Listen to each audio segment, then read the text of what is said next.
Hello, hello.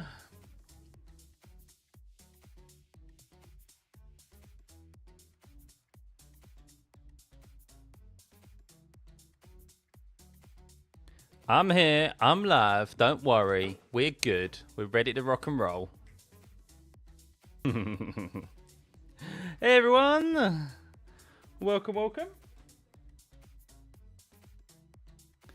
Happy birthday.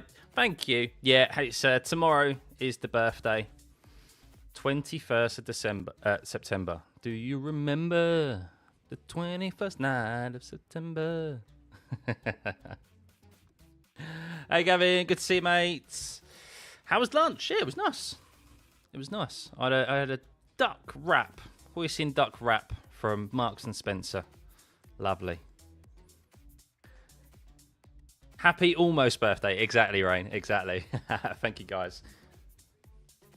It's been a good day. Yes, it's a good day thus far, of course. Good FP3 session that we tuned into. Of course, we have qualifying on the way. I did catch a bit of the F2 sprint at the end of the F2 sprint, and there was, I swear, I saw a bit of a trickle of rain in the air. So, yeah, we'll see if maybe that is going to occur in qualifying. It does look like it's a bit more cloudier in Baku from what I'm seeing from the TV coverage at the moment. But, yeah, not long to go to find out who's going to be on pole. Hey, Pat, all the way from sunny South Africa. At least it's sunny there today. It's not sunny here. Although it was really warm here yesterday. Unsurprisingly, it was like 26 degrees here in the UK. Evening again, Alan. Stick to the commentary. I'll be safer. A decent time. Yeah, it's a nice time for you, Chris, actually. Because Azerbaijan is closer to Asia than it is... technically it's Europe. Don't know why. But it's a lot more... Like, it's as far Eastern Europe as you can get. So far east of Europe that it's probably not even in Europe. So, yeah, for us, it's like a midday. It's a midday race tomorrow. It's a bit earlier than normal, a good few hours. So for those of you, yes, down under, it's a nice, just a late evening race for you rather than an early morning race. Arian, would I consider other content other than F1? I think we would enjoy it as well. You have a genuine personality, which is lovely to watch. Yes, I've always thought about this, Arian. I'd love to cover other motorsport series and stuff. It's just time. As I said, this isn't my full-time job. I don't, with a little one, with an 11-month-old, soon-to-be 1-year-old daughter as well, my priorities have changed. It's one of the reasons why there's not that much sim racing content on the channel anymore. And I've moved more to the F1 because that's where I can put my time and effort into. I still love my sim racing, and I still do stream it when I can. But, yeah, unfortunately, it's just... life. This doesn't pay the bills yet. One day maybe it will, and I can provide you much more content in other forms, other motorsport content, because I'd love to do that as well, because I'm just passionate about motorsport.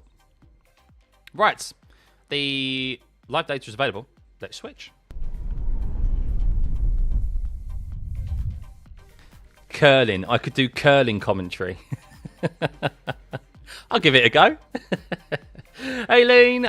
Lovely. Yes, enjoy my weekend for the most part. I have a sickly household at the moment. The missus has come down with illness as well that the little one's been suffering with, as is the joys of having a 1-year-old, 11-month-old.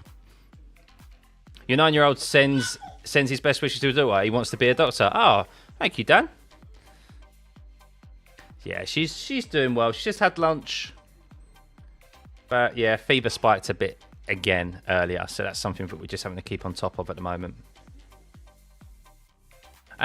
Prince, Hamilton has been looking strong, and after analysing the wind was messing him up, do I think we can see him on a podium finish? I'm going to say no. I still have low expectations for Ferrari and Lewis Hamilton this season, just because we are at this point in the season where we are right now, coming to the closing stages, and there's nothing to indicate to me that Ferrari are going to be improving this year, with little to no upgrades coming between now and the end of the season. Yes, maybe street circuits are their best opportunity because teams have to run less natural setups, I guess, like the ride height can change, tyre pressures and so forth. Maybe there's those certain circumstances where they will find themselves more competitive. I think yes, it does look like they can be competitive here, but it's only practice, and we know so often that teams run lower engine modes, they run higher fuel, they save the performances for qualifying, and McLaren is still the team to beat, as well as Max as well off of the back of Monza, and the fact of it, this is a track, this and Vegas are probably the two best opportunities now for Max outside of Monza that we just saw, remaining for him to win races between now and the end of the season because of that low downforce package that he can run. As soon as he has to add any more downforce to it, the advantage of McLaren just increases, as we've seen so often this year. So your kid is 12-year-olds. Enjoy now, but she can be contained. Yeah, part of me does think that. You watch the Ferrari Challenge races because Ferrari can't win in F1. By watching the Ferrari Challenge, I never have to watch them lose. You're better off watching the... well, you're actually also, with that logic as well, watching the World Endurance Championship because they've got a significant advantage there as well, haven't they? Hey, old, good to see you.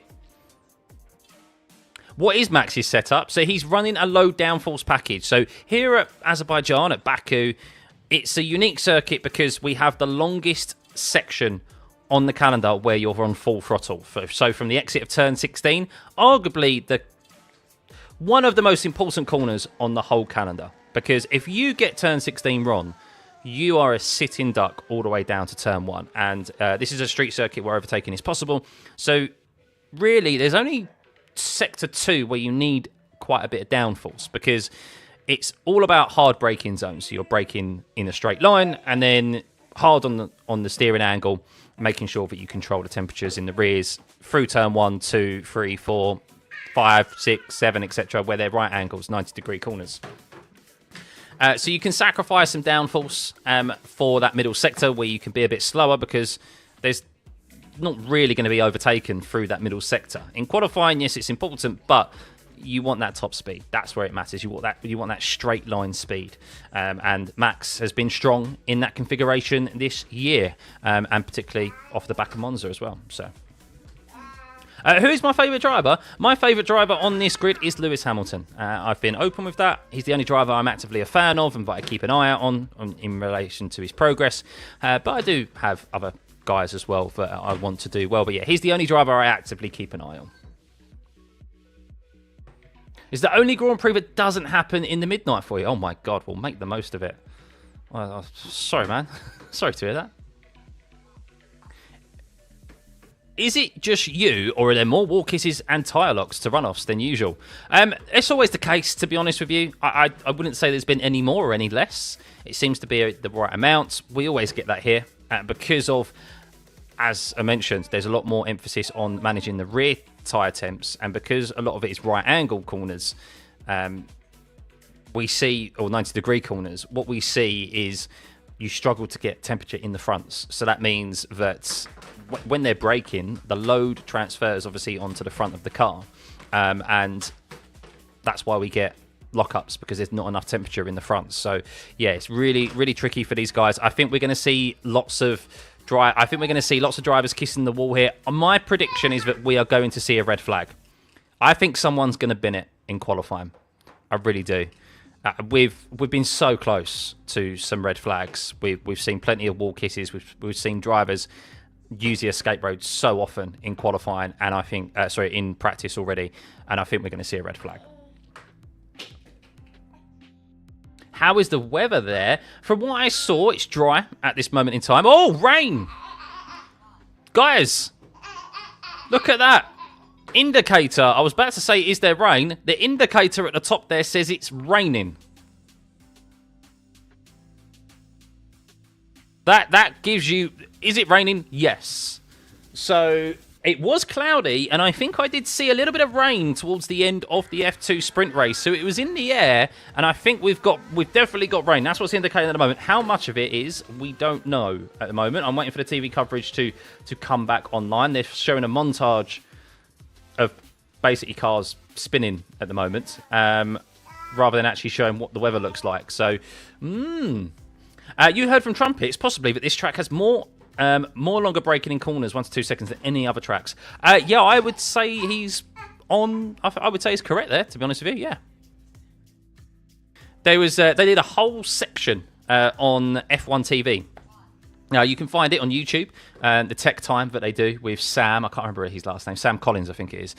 Very good. And they spoke to Mercedes, Aston Martin, and Williams about the braking. And there was a whole section, whole 10 minutes on how this track requires the most out of the braking performance. So if you're poor on your brakes here, you're going to struggle, in particular the cooling element as well. So yeah, they were talking about the balance that has to be done in relation to cooling the brakes, because they said there's the largest variable of brake temperatures that you see anywhere on the calendar this year, because you've got such a long straight or a long section from turn 16 down to turn 1. The brakes really cool, and then they spike, of course, really high in temperature because it's a very, very high loaded corner from such a high speed. So yeah, that's it was really interesting to listen to, and I highly recommend that you tune into that. So could we see a wet race tomorrow? Possibly. It is in the air, and I'm still waiting to see TV images of the actual circuit. And well, it says rain no at this moment in time, so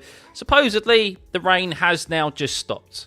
So I don't know how heavy it was. I don't know if it was just a little spray. We'll see. A little drizzle. You love my setup. Got everything. It's got everything without any clutter. Well done. Yeah, thank you, buddy. Yeah, we try and I like a clean setup. I like a clean stream. That's what I like personally when I'm watching other people's streams, and that's how I'd like it as well. So yeah, thank you, man. I think we've got everything. We've had back and forth discussions here on stream with you guys in relation to how we can improve the information shown on here. I'm always looking to improve the viewing experience for you all, but I think we've found a right medium, a right middle ground for everyone. There's a lot more obviously on offer now these days, but sometimes less is more, you know. Right, let me just make you guys a bit bigger there. Mila. Hello.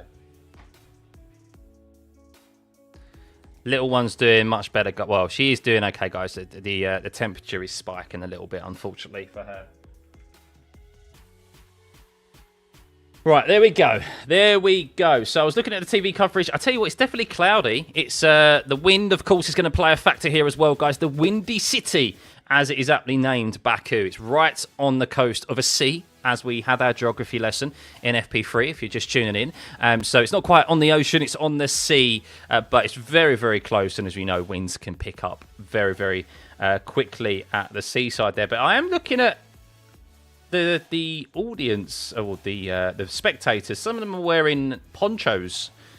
So, yeah, it has definitely been raining. It's a bit cloudy. Some sun is shining through, so we'll keep an eye on what the rain is going to be doing here. Of course, if you want to know if it's raining or not, just that indicator at the top there will tell you if it is raining.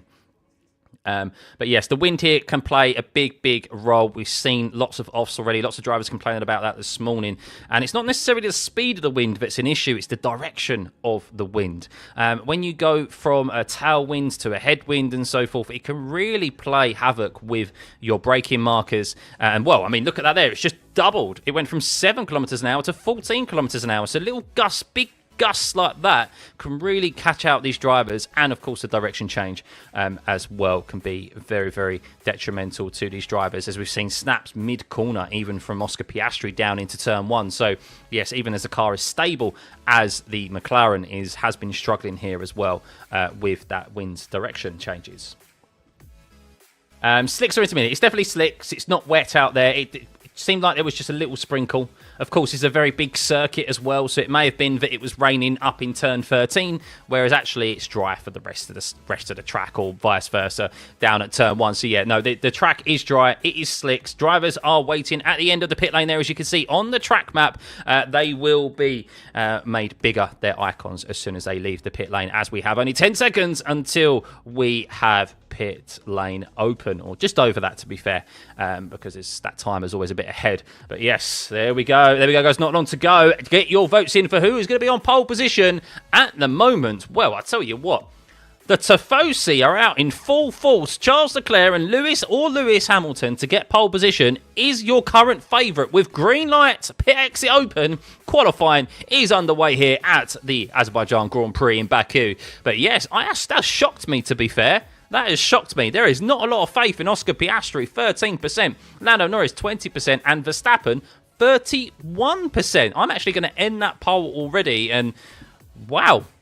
Of course, Charles Leclerc, he is a bit of a magician here in qualifying. He's going for his 5th straight pole position here at Baku. Can he do it? We will see, but let's see who is going to be decent. Remember, pole position of last year was a 41.3. We have already seen that time smashed twice here this weekend in FP3 and FP2. So I do suspect that we are going to see in the sub-41s come into Q3. Will we see even quicker than that? Maybe. Remember, the slipstream is also powerful here as well, with that longest full throttle section on the calendar from turn 16 to turn 1. If you get a slipstream here, it can result in an extra 8 to 10 kilometers an hour, which can result in an extra 10th or so. And with how qualifying is so close now these days, we know that every single 100th matters, let alone a full 10th of a second.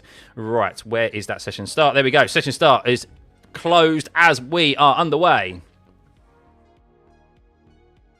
Leclerc is not getting pole. We'll see. We will see. Ferrari are least favourite for pole. I'm surprised. My predictions, guys, before this race weekend was, I think McLaren are going to lock out the front row. However, I would not be surprised to see Max Verstappen split the two McLarens or sneak pole as well. I think him getting pole position may be a bit of a tall order, but don't rule it out. Don't rule it out. And I think we're going to see those three. I think if Ferrari, one of those can get on the second row, that would be absolutely brilliant for them and a big achievement because, especially for Lewis Hamilton, as he has had poor qualifyings of recent. But interesting that we do have some medium compound tyres on drivers, guys, as we have Yuki Tsunoda on the mediums. Lando Norris is on the mediums as well. Now, if you're wondering why that is, well, it is not that we're in the sprint qualifying. It's because we are on the softest compounder tyre here this weekend, the C4, C5, and the C6. The new tyre that has been added this year, think of it as an ultra soft tyre, the C6. And well, we have seen drivers in the past at different circuits where they haven't been able to keep that tyre in the right temperature window throughout a full lap. And because of that, they have then reverted to the medium compound tyre, arguably the soft tyre of last year, where they've been able to keep it in the right window and perform on it for a whole lap. And well, that's what we've got here. Lando Norris on the medium, Verstappen on the medium, and Tsunoda on the medium as well. So both Red Bull drivers on the medium compound tyre. But let's stay on board with these drivers at the front of the pack, shall we? Alex Albon is the first driver out on the lap. He set a 36.7 in the first sector, but he has been comprehensively beaten by Ollie Behrman in that first sector of 36.4. But remember, there are difference in setup changes here. Remember as well, some drivers are more loaded on their downforce, which means they're going to be quicker in that second sector rather than they are in the first and last sector. But we know that Williams in particular have struggled this year with getting their tyres into the right window. When they do get that temperature correct on their tyres, their prep lap, then they have a good car, as we have seen so many times from Albon in the race. Multiple top 10 finishes for him now. Finds himself 7th in the championship standings.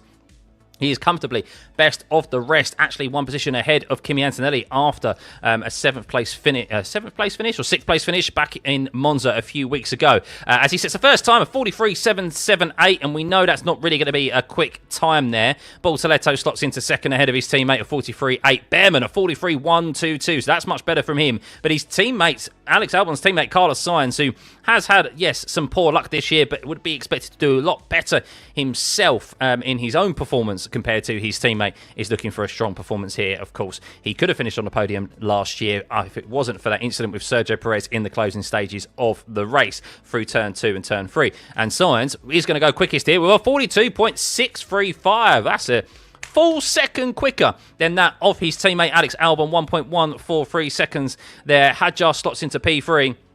We have drivers starting their laps now with Charles Leclerc going quickest in the first sector. There's a yellow as someone has gone beyond turn 1 there. Maybe it was Sainz or Hadjar. I'm not sure why the yellow was thrown there. They were actually moving. So maybe they just used that to get out of the way. Hopefully Antonelli hasn't had to lift too much there because of that. As I'm watching a replay of Nico Hulkenberg. As Nico Hulkenberg, nearly crashed into turn 15, locked up. He was nearly our first casualty here. He did hit the barrier of turn 15. Big lock-up from him, and he has been able to keep his Stake F1 car intact, but that's why he has currently set the slowest lap time over everyone here. But Charles Leclerc, quickest out of everyone, a 35.7 in the first sector. It's a 41.0 in the middle sector as Liam Lawson has gone quickest out of everyone, but he won't be at the top of the timing screens for long, as Charles Leclerc, who's currently dead last, as it currently stands, is not going to do so. He is going to be jumping to the very top of the timing screens here into P1. What time is he going to set? Across the line, and it's a 41.9. That's a decent time. Funnily enough, he's only 10th fastest in the last sector. Lewis Hamilton, a slow lap from him, really. That first sector was half a second off of his teammate, and the second sector was also the same as well. So not particularly quick for Lewis Hamilton. Lando Norris, though, on the medium compound tyre, 42.4 from him. George Russell up into B5 there. How about Max Verstappen? He's gone quickest in the middle sector out of everyone. He's on the medium compound tyre. Piastri's also on the mediums as well. A 35.993 for him in the middle, and it's the yellow flag there as Alex Albon is going quite slowly through sector 1 there, and I think he might have crashed. I think Alex Albon might have crashed because that icon is not really in the position of where it normally is when drivers make their way into the escape road there. And there is a red flag as predicted, and Alex Albon has crashed at turn 1. Alex Albon in the Williams. Yes, I did predict we'd have a red flag, and well, we have it very early on here. Not even halfway through this Q1 session, Max Verstappen was just able to complete his lap time there, but Oscar Piastri has not set a lap time yet. He was coming down the back straight, and when the red flag was thrown, Kimi Antonelli hasn't been able to set a time either yet, and well, we have lost Alex Albon. I'm still yet to see a replay of exactly what has occurred, and his front left suspension has broken? That's an odd one. What has happened there to Alex Albon? Waiting to see and hear confirmation of what has occurred. I think he's got suspension damage. So here we go. Replay for Alex Albon. He's making his way down the start-finish straight. Into the braking zone. Has he clipped the corner? Oh, Alex. Oh, Alex. That is a very rare mistake for Alex Albon, who's been on a great run of form. He's turned into the corner of turn 1, and it's not a lock-up, but he's just misjudged the turning, and he's clipped his front left tyre on the apex of turn 1, hit the barrier, and has broken his front left suspension. So that is a shame for Alex Albon. That's a rare driver error from him. Just turned in too early. Shit, I'm out. Sorry, that's what Alex Albon has said. Excuse my language there, but that's what Alex Albon has just relayed. So that's a real shame for him. That's a real shame. I can't put a link just yet, Gabriel. That was live TV coverage that I was just looking at there. I'm sure it'll be posted on Twitter very shortly, where I will post a link and pin it for you guys. But that was a rookie mistake for Alex Albon, yes. So pure driver error. And well, let's have a look. Double yellow at turn 1 deleted. So yes, drivers moving out of the way. As we have Charles Leclerc currently fastest, a 41.982 there. Recovery vehicle on track at turn 1. Verstappen, P2. He just got his lap time in. He just crossed the start-finish line before that red flag was thrown. Lando Norris in P3 on the mediums. Lawson up there in P4. Sainz P5. The sole Williams now remaining in this session. George Russell is P6. Hamilton P7. Tsunoda P8 on the mediums as well. Alonso 9th. Behrman 10th. Hadjar 11th. Ocon 12th. Stroll 13th. Gasly 14th. Albon is currently 15th, but we know that he is out of this session, and he will no doubt drop to the bottom of the standings and will be starting from the pit lane tomorrow, or at least minimum back of the grid. Gabriel Bortoletto 16th, Colapinto 17th, Hulkenberg 18th, and well, Piastri was second quickest in the first sector. He was 5th quickest in the second sector, and well, he wasn't able to set a full lap there as he was making his way down the back straight. Just really, that red flag came out a bit too soon for him. But I imagine he will have plenty of time and pace in hand to be able to complete another lap easy. As Ocon is reporting, I got like a branch on my right rear corner. So Esteban Ocon complaining he's got a tree branch on his right rear corner. There we go. Lando, OP is out of QQ. Could you be out too to make it fair? But yeah, no, Oscar Piastri, who did have, I think, an engine issue that cost him quite a bit of time and a lack of running. Well, he didn't have a lack of running in FP1 in the end because there was a red flag, but for that curbing. But yeah, he did have an issue and wasn't able to get out as soon as everyone else. So we'll see if that rears its ugly head throughout the rest of this weekend. It does seem like he's been a bit off the pace than his teammate. How often have we said that this season? He's been a bit off the pace, but even more so, I think he's been a bit off the pace this weekend compared to his teammates. But we'll see. As always, he does dig deep in qualifying and does it when it matters. But yes, currently still yet to set a lap time, him and Kimi Antonelli. There we go, guys. Interesting. Love the excitement and enthusiasm, Alan. Much appreciated, man. Much appreciated. Alex Albon turning into the new I am stupid. Yeah, can I show the DRS detection dots for the race, please? For the race, I will. Yeah, of course I can. I can switch those on quickly. So you can see, these will be on tomorrow, guys. So we have the DRS detection points are there. So we'll have these on tomorrow. Of course, this is the where you need to be within 1 second. These are the points where you need to be within 1 second of the drivers ahead of you to be able to get DRS. And well, Kimi Antonelli is noted for a yellow flag infringement. I did think he went through there a bit too quick. I'm hoping that's not the case, but yeah, we'll see. We'll see. Is it a two-stop strategy tomorrow? Fingers crossed it is. That's the whole reason why we've gone a step softer this year, but there's not a guarantee that it will be.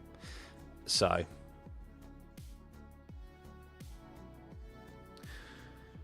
I can do this if you want.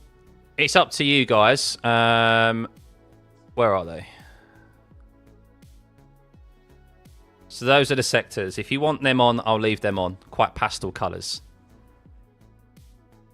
But yes, if you're just joining us, guys, we do have at this moment in time, we have a Q1 will resume 1/4 the hour.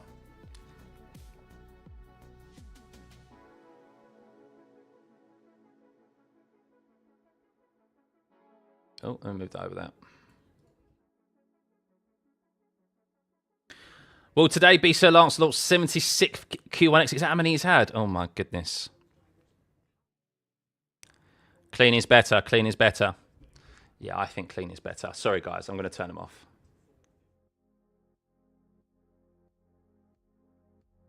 There we go. There we go. We've got the... To be fair, we've got the sector times here. Like the intervals, I think that's all we need. I'd say this kind of every time. That's all you need. All you guys need really need to keep an eye on. Of course, I will keep you up to date with when someone is on a lap. But yes, if you're just tuning in, guys, we do have a red flag, and it was for Alex Albon. He turned in too early into turn one, big driver error, and broke his front left suspension. So yes, not a lockup like we maybe predicted it was going to be. But yeah, it seems that because of that, he has broken his front left suspension. Big driver error for him. Rookie mistake, something we don't see too often from Alex Albon. Very uncharacteristic of him, but that's also the nature of these F1 cars. The visibility is very, very poor. They're the largest, heaviest F1 cars in history, and this is why I've said for many a time why racing is difficult in these cars, because the visibility is so poor. They've got wing mirrors that just rearview mirrors that just aren't large enough either, and it makes it very difficult for these guys to go side by side. So yes, the step back towards moving back towards lighter and smaller cars is better overall for racing, and that is next year. While they're only a fraction smaller, it is a start. It is a start in the right direction. The fact that one mistake will destroy the car is crazy. Yeah, I guess that's always kind of been generally the case though in F1. I mean, this is the thing, is that when you're watching it on TV, it doesn't really do it justice how quick they're actually going. That's why you really need to see mobile coverage, like trackside coverage from those on like TikTok, Twitter, etc. Because even in the slow corners, they're still going what looks slow on TV. They're still going like 70 miles an hour around these corners, like 100 miles an hour around these corners, which if you imagine you was going around that corner in your road car, like, oh my goodness, like that'd be like you couldn't even try and correlate how quick that would be. But in these cars, the TV coverage makes it look like they're going like 30 miles an hour around a corner. So that's why the forces are still quite... It looks like a very small, innocuous knock, but the forces are a lot larger than that because they are actually going much more quicker than it looks to the eye. We're getting underway now. We're getting underway right now. Green light, pit exit open.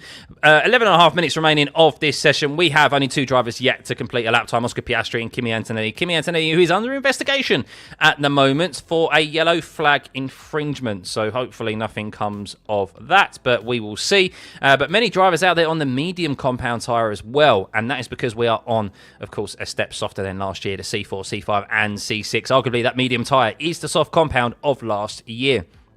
So drivers, some of them struggling to keep that soft compound tyre in the right window for a duration of a lap around here at Baku. Of course, quite a long lap in F1 terms, over 1 minute 40 seconds.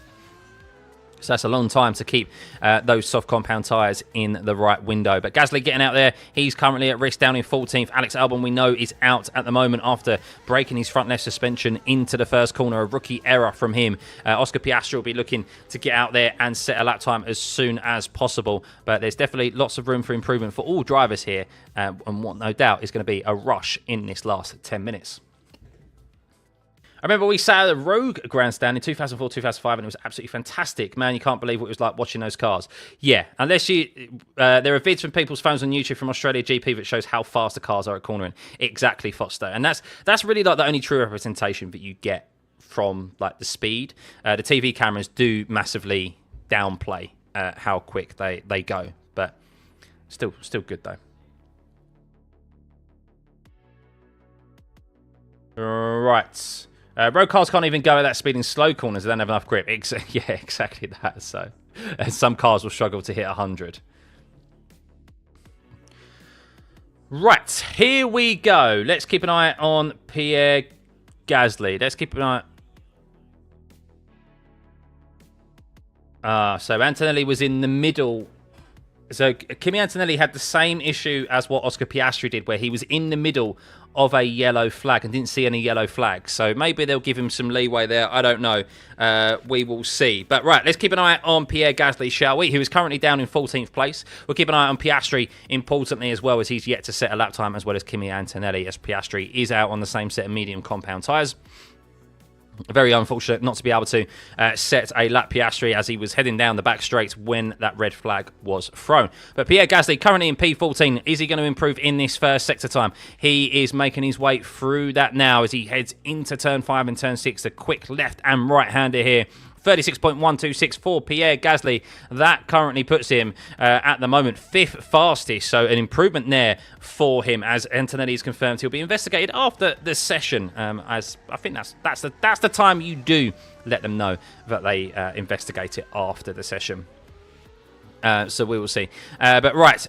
Pierre Gasly making his way through the castle section, flat out here through turn 13 and 14, and it's downhill into turn 15, where we've seen drivers bail out here many a time before and crash into this corner many a time before as well. Nico Hulkenberg nearly did so in the first attempt, as he had to bail out of it, which is why his lap time is so slow at this moment in time. But Gasly makes his way through turn 16. It's green in the first sector, green in the second sector for Pierre Gasly, but his second sector is only 15th fastest as Charles Leclerc has gone purple in the first sector again on a second push lap on this set of soft compound tyres. And I guess the question will be, can he improve here? Will those soft compound tyres, those C6s, will they last another half a lap of pushing? We will see. Piastri is starting his lap now, and you can see a 35.689 for him in the first sector. That is a PB from him. That's a green sector from him. Only the 2 Ferraris currently ahead of him in the first sector. Lewis Hamilton's first sector time there, not that far off of his teammate, 600ths of a second from his teammate. They're currently P1 and P2 in the first sector, but they do lose time, particularly in this middle sector where they are running less downforce than that of the McLarens. But Norris has improved as well. Piastri is making his way down into turn 15. We'll see how he fares. The second sector time will be just before turn 16. But let's keep an eye on Charles, shall we? As Gasly only went P12 and Antonelli has gone P10. He needs to improve. Tsunoda up into P3. A good lap time from Yuki Tsunoda. But how about Charles Leclerc, as Liam Lawson is getting a cheeky little toe from the Ferrari ahead of him? Lots of drivers out there on the mediums. And Leclerc does doesn't improve. It's a 142.3 from him as Hamilton goes fastest with a 141.821 as Nico Hulkenberg has gone into. There's a double yellow through turn 3 and 4. Is Hulkenberg been able to get the car moving again, or is this him in the wall? We will see as Oscar Piastri goes 18 thousandths of a second behind Hamilton, and it's that second red flag of the session as Nico Hulkenberg is in the barriers. He has been unable to continue. Max Verstappen was improving, and well, Nico Hulkenberg, we have two cars out here, out already in this session. And I'm waiting to see the replay, exactly what has occurred. He'd already made contact with the corner of turn 15. Lando Norris is in the pit lane. And, well, let's see what has occurred there. Max Verstappen was just coming out of out of turn 16. And, oh, Nico Hulkenberg has got going again, but he's lost his whole front wing. Oh dear, yep, he's lost his whole front wing. He's turning into the corner and he's just gone straight into it. So, yeah, Nico Hulkenberg is moving. He needs to be careful here that he's not leaving too much debris out on track. So I'm just watching the replay now as he makes his way out of the exit of turn 3. It's his exact corner. Oh my goodness, it happened so early. It happened so early into the corner where he locked up and he tried to turn. He was turning right and then decided to turn left. And, well, the car just went straight on and he's lost his front wing. So Nico Hulkenberg is going to be able to make it back. Will he be able to replace that front wing and get going again? Depends on how much damage there is to that car. But, yes, the second time he has made contact with the barriers. The first time he got away with it. The second time, not so lucky. 2 red flags, eh? 2 red flags. Pretty sure Lance would have come first if Hulk didn't hit the barrier. Lando Norris, he was improving. He was neck and neck with Lewis. Lewis was still ahead. So what's interesting here, and we'll have a look at the sector times in just a second, as I'm just looking at where everyone is positioned at the moment. So many drivers out on the mediums as well. What's interesting there is that Lewis improved as Antonelli's had his track lap time deleted. Oh no, so not only is he under investigation for yellows, he is still yet to set an official lap time. Kimi Antonelli, that's not good for the young Italian. So, we currently have Stroll in... currently have Stroll in the drop zone. Albon, we know, is out of this Q1 session after bringing out the first red flag with that driver error into turn 1 and breaking his front left suspension. We have Gabriel Bortoleto in the drop zone at the moment. He did go green in the first sector, though. And then Nico Hulkenberg may be fortunate enough to get going again. He has brought out this red flag. There's 6.5 minutes remaining. And Kimi Antonelli also in the drop zone with that lap time deleted. So we'll see. But let's have a look at the sector times here, shall we? As I think Max Verstappen was going to go fastest. As Antonelli had a tailwind gust into turn 16. That's why he went wide. He asked, what the hell happened there on the radio? And that's what he was informed. So, the Ferraris fastest in the first and second sector, as you can see. We can see Verstappen not too far off them as well. Then sector 2, Verstappen picking up the pace in that second sector of 40.818. That was the purple sector that he had just set and was going to, no doubt, take the top of the timing screens, but until that red flag came out. We can see that Ferrari, in particular, losing a bit of time in the middle sector. Lewis Hamilton not able to get on the same pace as Charles Leclerc in the middle sector. So improvement needed there for Lewis, really. That's where he's weakest. And in the last sector, well, there's not a lot to separate them all here. Only like a tenth or so, really, all dependent on slipstream as it currently stands. But I just wanted to have a check here. There is an incident involving Lance Stroll, a yellow flag infringement as well. So Lance Stroll also being investigated for a yellow flag infringement. Woo. Hamilton drive on turns 8 to 12 was crazy fast. As I'm watching Franco Colapinto, he also hit the barrier of turn 15. I tell you what, they're playing risky games with turn 15, that's for sure. What was that yellow flag infringement for Stroll? So what's happening is that the way the marshal posts are positioned, what's happening is what Oscar Piastri happened yesterday, is that they find themselves, a yellow flag is thrown while they're in the sector. So, as an example, Kimi Antonelli there was a yellow flag. He'd already gone through turn 1. There's a post here where they'll be showing yellows, but he'd already gone past it, and then it was showing green flag here. And that's why they're saying technically you're in a yellow flag zone, but he doesn't know he's in a yellow flag zone. But in what was written with Oscar Piastri's infringement is that supposedly they have been told that if there is a green flag, a flashing green flag shown out on track, it means that you're coming to the end of a yellow zone and you should have already lifted. But that's very difficult, obviously, for drivers to correlate that a green flag should mean they lift, you know. So, yeah, it's a bit difficult for the drivers to try and obviously figure out, I guess, while they're focusing on just pushing them. And technically, they don't see the actual yellows, and they've technically gone past that yellow flag infringement already.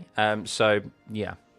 That's why Anthony's been investigated, Stroll, and why Piastri was investigated yesterday, but given a reprieve or just a reprimand for it. So session will resume. 28 minutes past, guys. That's just over 2 minutes. Just over 2 minutes. So drivers who have yellow flag infringement, do they get a penalty in the race upcoming? Yes, they would get a 5-place grid penalty. We needed 2 McLarens to pull Rosberg and Hamilton.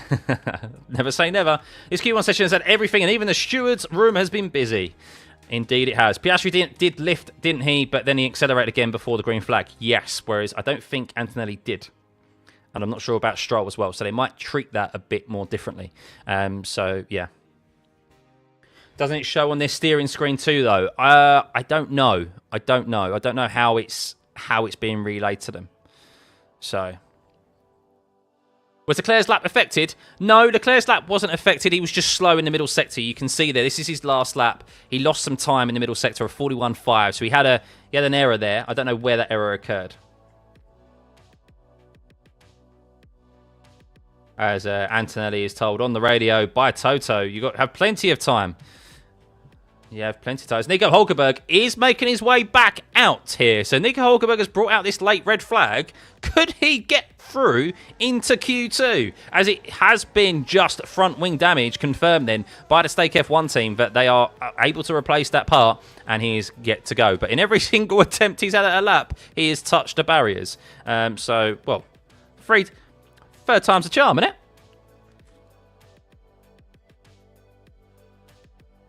If I the virtual safety car, the safety car and the red flags which show up on the driver's steering wheel. Best rookie for me this year is Hadjar. Currently, at the moment, the best rookie is technically, I guess, Lawson is officially a rookie, isn't he? Lawson looks to be showing good promise here, it seems. What's really interesting is that we've got such a wide variety of mediums and soft compound tyres in use at the moment. So incident involving Stroll, no further investigation. So Lance Stroll is okay, but he's not okay in the standings at the moment because he's currently going out as if he finishes where he does in P16. Session about to get underway, guys. Session about to get underway. We're about to have green flag. There we go. Green light. Pit exit open. We go again. 6.5 minutes remaining of this Q1 session. They'll be able to get probably... how many laps? They'll be able to get at least 1, maybe sneak in 2. But of course, they need to look after these tyres. That cool-down lap could be very, very slow. We'll see. It's going to be very, very close. And we could maybe see some late changes in the order here as we come to the end of Q1. Will we see another red flag? We've already seen 2. It wouldn't surprise me if we see a third. I reckon it'd be a good idea if yellow and red flags were displayed in the driver's cockpit to ensure a little bit more safety. I think they are. I think they are. Ferrari must have seen the higher wing as too slow with DRS closed, causing the lower wing is definitely worse for their quali pace. Yeah, that's fair enough, Connor. So yeah, they might, but they still look dab handy, really, don't they? So they may be able to qualify high enough and mix it up with them. That'd make it very interesting for the championship tomorrow, wouldn't it? For sure. What happened to Antonelli's lap? He went wide through turn 16. He caught a gust of wind through turn 16, which pushed his car wide, and that's why his lap time was deleted. They are displayed in the cockpit. On Sky coverage yesterday, the yellow wasn't seen in Piastri's, though. Yeah, I think this is, Dan, I think that's where the drivers are saying, because they've already gone past that marshal's post, they're technically speaking in a yellow zone, but they're beyond the yellow infringement, you know. So anyway, here we go. Here we go, guys. Welcome, everyone, for tuning in. As always, we have over 4,000 viewers here for this qualifying in Baku. If you're just tuning in, we've had 2 red flags, one from Nico Hulkenberg, binning it, well, not binning it, but he did crash into the barriers at turn 4. Lost his front wing, but he's going to be getting back out there, I think, or maybe not. He's still in the pits at the moment. Maybe they think they're just going to wait for this time and give a bit more clear... Oh, he is out there. Here he goes. He's coming back out. And then we had an early red flag from Alex Albon as well, as he turned in too early. Driver, rookie mistake from him into turn 1, breaking his front left suspension. But big thank you as always. Hit that like and subscribe button. Let's get this stream to over 1,000 likes. We're over 4,000 of you in here. We're back tomorrow, of course, for the race, for our pre-race show. Looking at all the strategy options and permutations for the race tomorrow. The weather, of course, could play an influential role here tomorrow. We have already had a little light sprinkling of rain before this qualifying got underway, but it passed very quickly. We have Lando out there on fresh softs. We have many a driver out there on fresh tyres at the moment. So we'll see how they fare. But let's stay on board with Carlos Sainz, shall we? He's currently in P8. The sole Williams driver out there at the moment. And, well, he has gone green in that first sector. A 36.0 from him. So that's an improvement for Carlos Sainz. It's only 10th fastest, though, in the first sector. Currently in P8. Let's see how he fares through the middle sector. Importantly for him, he has got a quite nice amount of clear track ahead of him. Only Lewis Hamilton ahead, who will be moving out of his way, who is currently in P1 as it currently stands, and you do suspect he'll be safe. I don't think there's going to be too much improvement for those further down. But Carlos Sainz with Lewis Hamilton now getting a cheeky little toe there. That's all part of the game for Lewis Hamilton. We'll see how that fares for him. Of course, he's on used tyres. I don't think he'll be able to improve too much on this current set of tyres. But Carlos Sainz is improving, though. Middle sector, though, is slightly slower. 41.3 for him, only by a couple of thousandths of a second. So this should be an improvement for Sainz. And it isn't. Oh, my goodness. 3 thousandths of a second Carlos Sainz was slower than his previous lap. So he is currently in P8. He could be at risk. He will probably, maybe, have another opportunity. We will see with just under 3 minutes remaining of this session. Let's see how Charles Leclerc is faring. He's gone far. He did previously go fastest in that first sector until it was taken away from him by Lando Norris. Let's see how he fares. Lando Norris, though, is on a fresh set of tyres. But that's been taken away by Max Verstappen on a set of medium compound tyres. So those mediums still performing, even though he's on a 6th lap here on this set of tyres. A 3rd push lap for Max Verstappen on this same set of mediums just shows how much more durable they are than this C6 compound that we have here this weekend. Pierre Gasly coming out onto a set of mediums now as well. Who is on a lap finishing there. George Russell goes fastest on a set of mediums. A 41.646. The man who is definitely not at 100% right now as Kimi Antonelli finally gets that lap in. Hopefully that won't be deleted. He's up into P6 there. A good banker lap from him, I do suspect. 6 tenths off of his teammate as Charles Leclerc now goes fastest with a 41.458. He hasn't set a purple sector across the border with that lap, but he's gone fastest and is currently quickest in this Q1 session. But not for long, as Lando Norris goes fastest without a purple sector either. But Max Verstappen is out there. He's about to cross the finish line. Could he go fastest? Oh, 9 thousandths of a second. I tell you what, it is going to be close in Q3. Stay tuned, guys. We still have Q2. We still need Q1 to finish first. We have 1 minute remaining of this Q1 session. We have Q2, but I tell you what, I'm already getting excited for Q3 because it's definitely going to be close. Lewis Hamilton's lap time now doesn't look very good, does it? He's half a second back of Lando Norris, who set that time on a set of brand new softs, but he is going to be safe as Ollie Behrman only improves up into P11 there. There's still opportunity here for drivers to start another lap. We currently have Nico Hulkenberg, who is down in the bottom 5. Last, Bortoletto 19th. Albon, we know, is definitely not going to be improving as he's out. Lance Stroll was in P17 and Hadjar currently in P16 at the moment. What can Isaac Hadjar do? He is green in the first and second sector, though, as are the 2 Stake F1 cars, as Hulkenberg does move up off the bottom to P13. That's now Gasly in the drop zone. Lawson slightly improves as well and moves up ahead of Yuki into P8 and Yuki down into P9. And Hadjar, who was in the drop zone, Wow, what a lap from him. Jumps all the way up into P5 ahead of Lewis Hamilton and Oscar Piastri. As there's a double yellow as Colapinto, I think, has gone off. Is this our third red flag of this session? This, I think it is, because drivers are slowing down dramatically here as they make their way through turn 4. Ollie Behrman had to bail out of his lap there. Yuki Tsunoda did as well. Lewis Hamilton and Esteban Ocon, who has finished a lap there. I can't believe who just moved up there. Lance Stroll and Alonso did, and that's it. No one's going to be able to improve. And yes, we have our third red flag of this session. No one else is going to be able to improve. And well, Colapinto, in the very, very closing stages here, is out in Q1. P16 from him. Nico Hulkenberg in P17. Esteban Ocon in 18th. And Pierre Gasly was on a push lap. And his teammate has thwarted his opportunity to get out of Q1 into Q2. He'll be starting P19 tomorrow. And Alex Albon, we know, who was out and brought that first red flag out in Q1. 1 of 3. He is out in P20. Wow. Wow. So what did he do? I'm just watching the replay now, what he did. And no, he just locked up. I don't think he actually crashed. What has he done? I don't think he's crashed. I think he's just locked up. Watching Pierre Gasly, he came through. Oh, big moment for Pierre Gasly. Oh, was it Pierre Gasly? No, Colapinto's definitely crashed. Pierre. Oh my goodness! Franco Colapinto. Oh, that's a nasty one.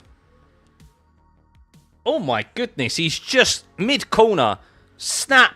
And it's like tank swapped at quite ferocity into the barrier there. And he walks away dejected. And oh, yeah, the rears just went mid-corner. And that's a real shame for Colapinto. Ouch.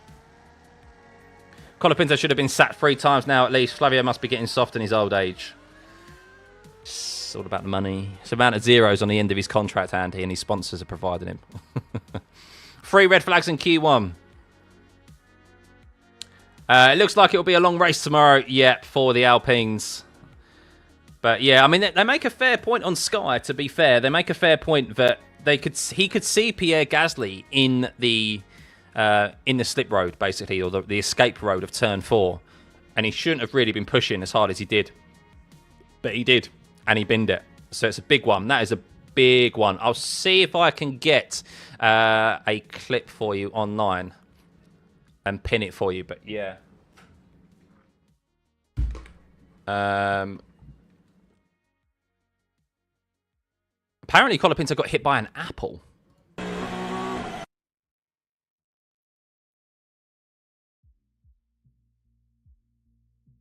Did he?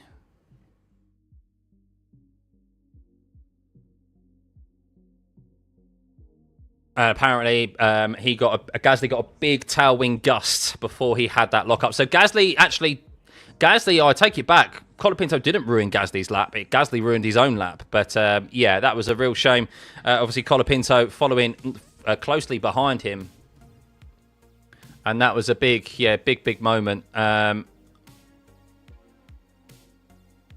Is this the crash here? Yeah, it is, yeah.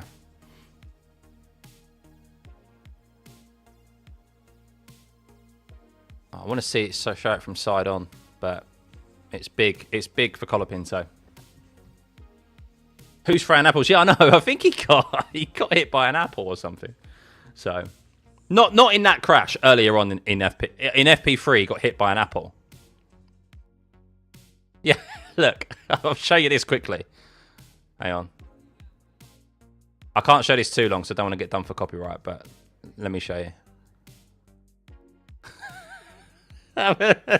You go back and pause it quickly. Just quickly show that there. You got hit by an apple in FP3.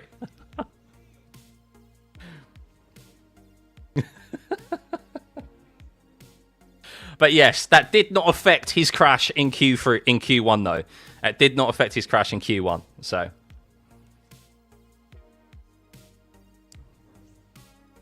Colapinto's crashed so many cars already, them sponsor money can't be that high. I bet it can. I bet it can. Yeah. Will he be there at the end of the season, though? I don't know. I mean, he'll definitely be there, but... Yeah. Apparently, I said earlier on, actually, that there was rumours that Alpine may be signing Yuki. Supposedly, that has been shut down. Alpine are not seeking any driver outside of their system. Which pretty much confirms that I think Colapinto will be there for next season. So it wasn't an Apple and FP3, it was a balloon that Fernando Alonso hit and bounced it onto him. That's not a balloon. Perhaps Colapinto could get sponsored by Apple. That's a balloon? That's not a balloon.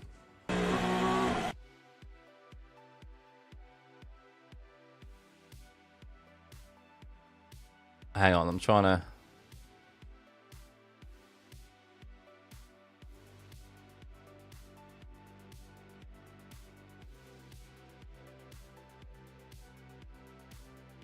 I can't see it. Anywho. Could be a tennis ball. That's true. That's true. Have I seen the I still haven't seen the F1 movie. No, I haven't seen it. I may try and watch it this weekend, maybe.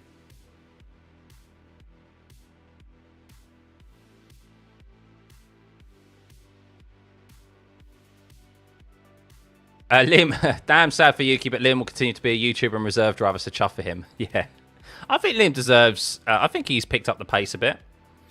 I think he deserves an opportunity again. I think you can show older footage, but any live F1 is going to get you into trouble. Yes, exactly, Swim. Yeah, so that's why we don't show any live F1 footage here. I'll post links and stuff. I'll see if I can post... I'm trying to find the link of Colapinto's crash.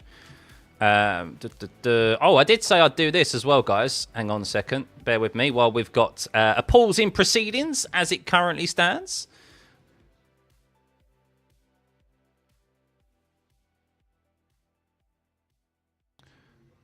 Bear with me.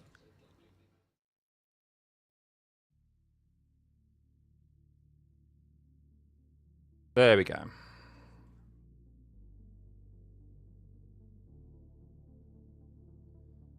You're welcome. You're welcome. If ever Colapinto becomes a better driver, would Red Bull ever give Cola a drive? Or both a different category of drinks? The movie was so good, it got you watching F1 for real, not for gigs. I even got it downloaded my iPad. Yeah, look, that was the whole premise of the F1 movie. I still haven't seen it, as I said, but it's a Hollywood movie. It's a sports movie. Not everything's going to be accurate. It's going to be dramatic. That's the whole idea of a sports movie. It's not a documentary at the end of the day. So, can we talk about how Hadjar is almost always out-qualifying Lawson? Yeah, I mean, Hadjar is riding that wave, and he has most definitely proven me and many others wrong this season. I didn't have high expectations for him, and wow, especially after the first race of the season, what a bounce back from him. And supposedly, he has been rewarded with a promotion to Red Bull next season. Now, I know what you're thinking. Don't do it, Hadjar. I would say, yes, don't do it if that was to be the case of him being promoted now. But next season, I think, is the perfect opportunity for a driver to step into that second Red Bull seat, because it's a brand new regulation set and you've got more of a level playing field with Max. And if the team isn't fighting for World Championship next season from their get-go, you know Max Verstappen is going to be stepping aside and looking to the team that is and wanting to get out of Red Bull. So that then frees up you to then take that number one role, as long as you're doing a half-decent job, that is. And yeah, it's a fresh reset for the team, and I think it's a good opportunity for him. Why is Sainz under investigation? It's just the not going... It's failing to follow race directions, instructions, maximum delta time. So they have to ensure that they don't go too slowly around the track, but it's never rare. It's very rarely penalised. Don't think we have seen it penalised. Where do I think Cadillac will end in the Constructors next season? As I said, I don't know. It's 2026. It's a tough prediction to make. I think they'll do good, to be fair. I say good relative to like the midfield teams. I think they'll get points. I don't think they're going to go next season not scoring any points. And I think they're going to be probably one of the most well-prepared new teams in F1, maybe ever. Because they're not taking over another team. They're a brand new team. They're kind of starting from scratch. They've hired what sounds like all the right personnel. They're doing all the simulations. They're prepping for next season. And Cadillac are no... Like, Cadillac, this isn't their first rodeo in motorsport. Like, they've been in competitive motorsport for many a year. Of course, F1 is very different, but they know what it takes to win in world motorsport, and what works well and what doesn't. And first and foremost, they've gone out and hired the right people, I think, in my opinion. Not just the drivers, but from experienced F1 professionals, like designers, engineers, heads of divisions and stuff. So selecting Perez and Bottas was the right move. They needed experience to start with. I think so, yeah. It looks like Sector 2 is going to be the most important thing today to get right. Look at Williams. They're fast on the streets, but the car won't drive in Sector 2. Yeah, Sector 2 is going to probably decide who gets pole today, for sure. But what's interesting is that it's quite close between a lot of drivers in that second sector. If Doohan didn't perform worse than Colapinto before he got sacked, who knows if Flavio is secretly in love with Colapinto? This is too much. The main reason is money. Simple as he signed a 5-year deal with Alpine. You don't sign a 5-year deal with Alpine if you're to sit on the sidelines as a reserve driver. We know that he's got a lot of backing, and that's why he is. He's in that seat at the moment, Colapinto. That's why the writing was on the wall for Doohan before the season had even started, which is a real shame for him. Penske went away from Porsche and went to Cadillac this year, and they're running 2 cars in the World Endurance Championship. Yeah. Could we ever know Vettel versus Max in the same Red Bull, or Hamilton versus Vettel, who would be 1, 2, 3? We'll never know that. It's all ifs and buts, isn't it? It's a fun game to play, though. Stroll and Lawson had the highest top speeds, by the way. Just going to drop that fact. Yep. Yeah, they. If we have a look at the speed traps, we could show you that here. Lawson, fastest, 344. Stroll, 344. Verstappen, 342. Of course, the slipstream plays a big factor. I think Liam Lawson tucked up behind Charles Leclerc when he was finishing his lap, and Lawson was starting his. So yeah, they're not going to get those speeds without a slipstream. So, but that's part of the nature of Baku. Is about timing your lap correctly. What are my views on DRS getting removed next year? I see it as a positive. I do. I think the DRS has unfortunately provided less racing than it probably would have done normally. They've mixed around with the DRS zones for too often, and they've got it wrong too often. The DRS was supposed to be an overtaking assistance, not so much a tool to complete an overtake before you even get down into the corner. The idea was that it was supposed to obviously get drivers alongside each other before as they went into corners, which at some circuits it does, but at a lot of circuits it doesn't. So I'm positive about the new system coming in, the active aero and push to pass and stuff, or the return of ERS. I think that's going to make things interesting. What I hope, though, as fans, is that we get access as green light, pit exit open, Q2 is underway. What I hope as fans for next season is that we get the information in relation to how much they have available left to use, if that system is being utilised in that way, like a certain amount of time use per race, if it is like Super Formula and stuff, or if it's they only get to use it when they're within 1 second. Yeah, I just hope that we aren't kind of like now, really, we don't know the battery deployment. We don't know the battery deployment of these teams, and it kind of can make things a bit of a guessing game. And we have to assume sometimes that, okay, the reason they gained so much time when they did and they lost certain time the next lap is because they used their deployment differently. I'd like for us to have that information, but I understand also why they don't provide that, because the teams would also use that to their advantage and just relay it to the drivers. Do you read anything into Max racing a Ferrari next weekend at the Nürburgring? Is it next weekend?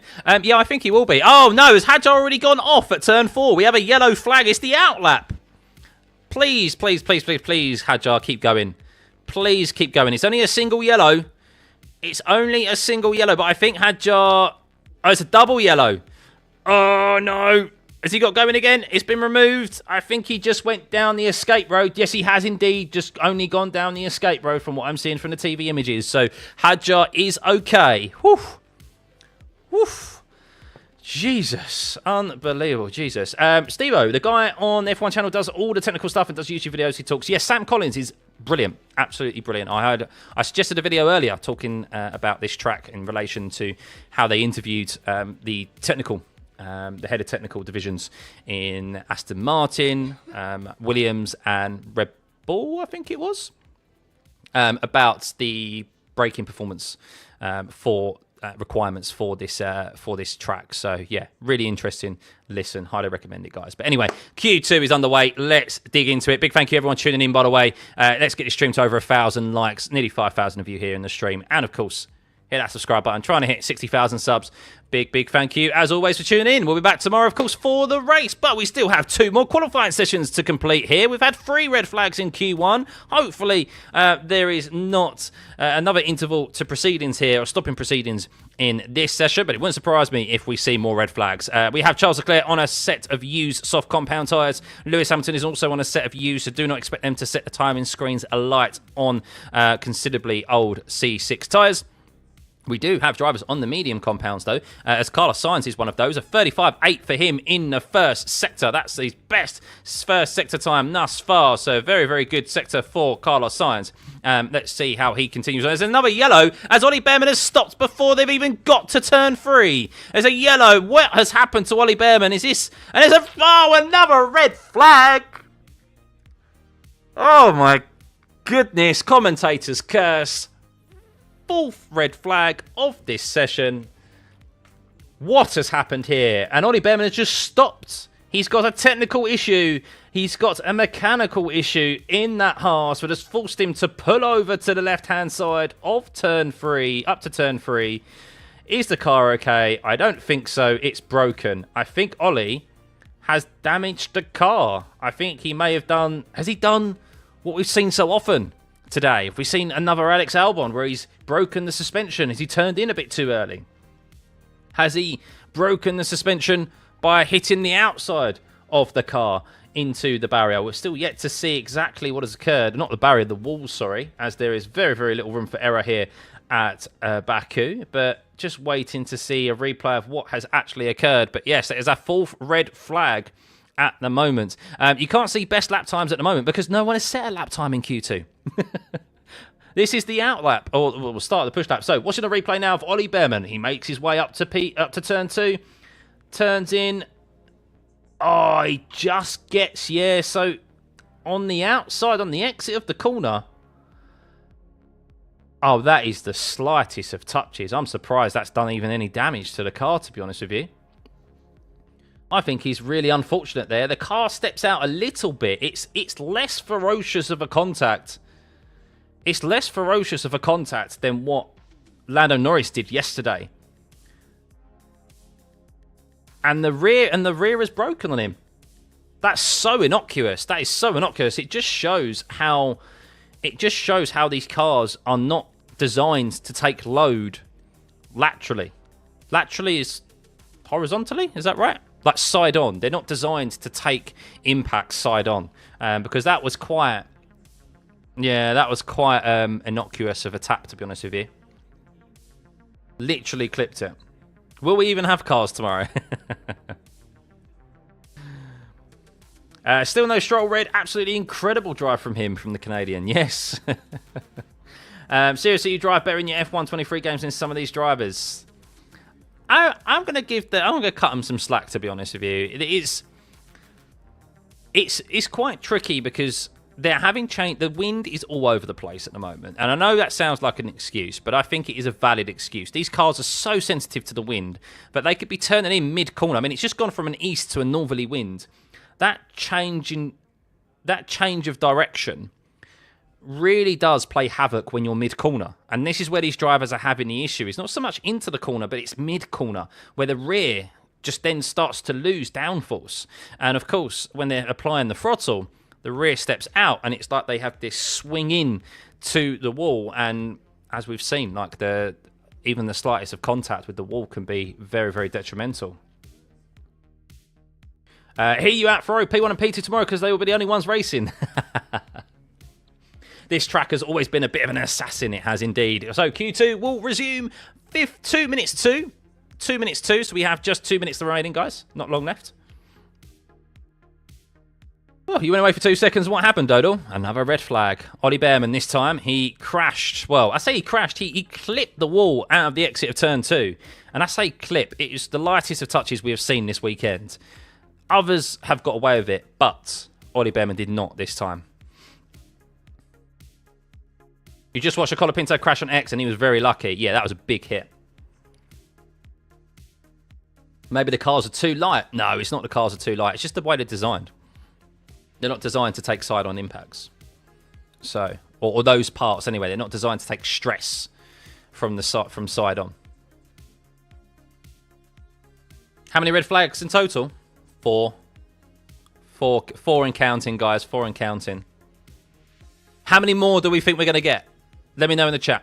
How many more do you think we're going to get red flags-wise? Are we going to get 1 more? Are we going to get 5 total? Or are we going to get 6 or 7? 4 more, Jarvis? Oh, my goodness. 3 more. More than 3 red flags in a year is... 3. Wow, you guys don't have faith, do you, in these guys driving the cars right now? Would smaller cars be better, or is this about driver skill or lack of skill? Smaller cars would be better. Of course they will. Some of it is driver skill, for sure. But I am actually giving the drivers a little bit of a slack. Oh, dear. Charles Leclerc noted for a yellow flag infringement. I did see him say he goes, the sun is really annoying. Wonder if that's his excuse.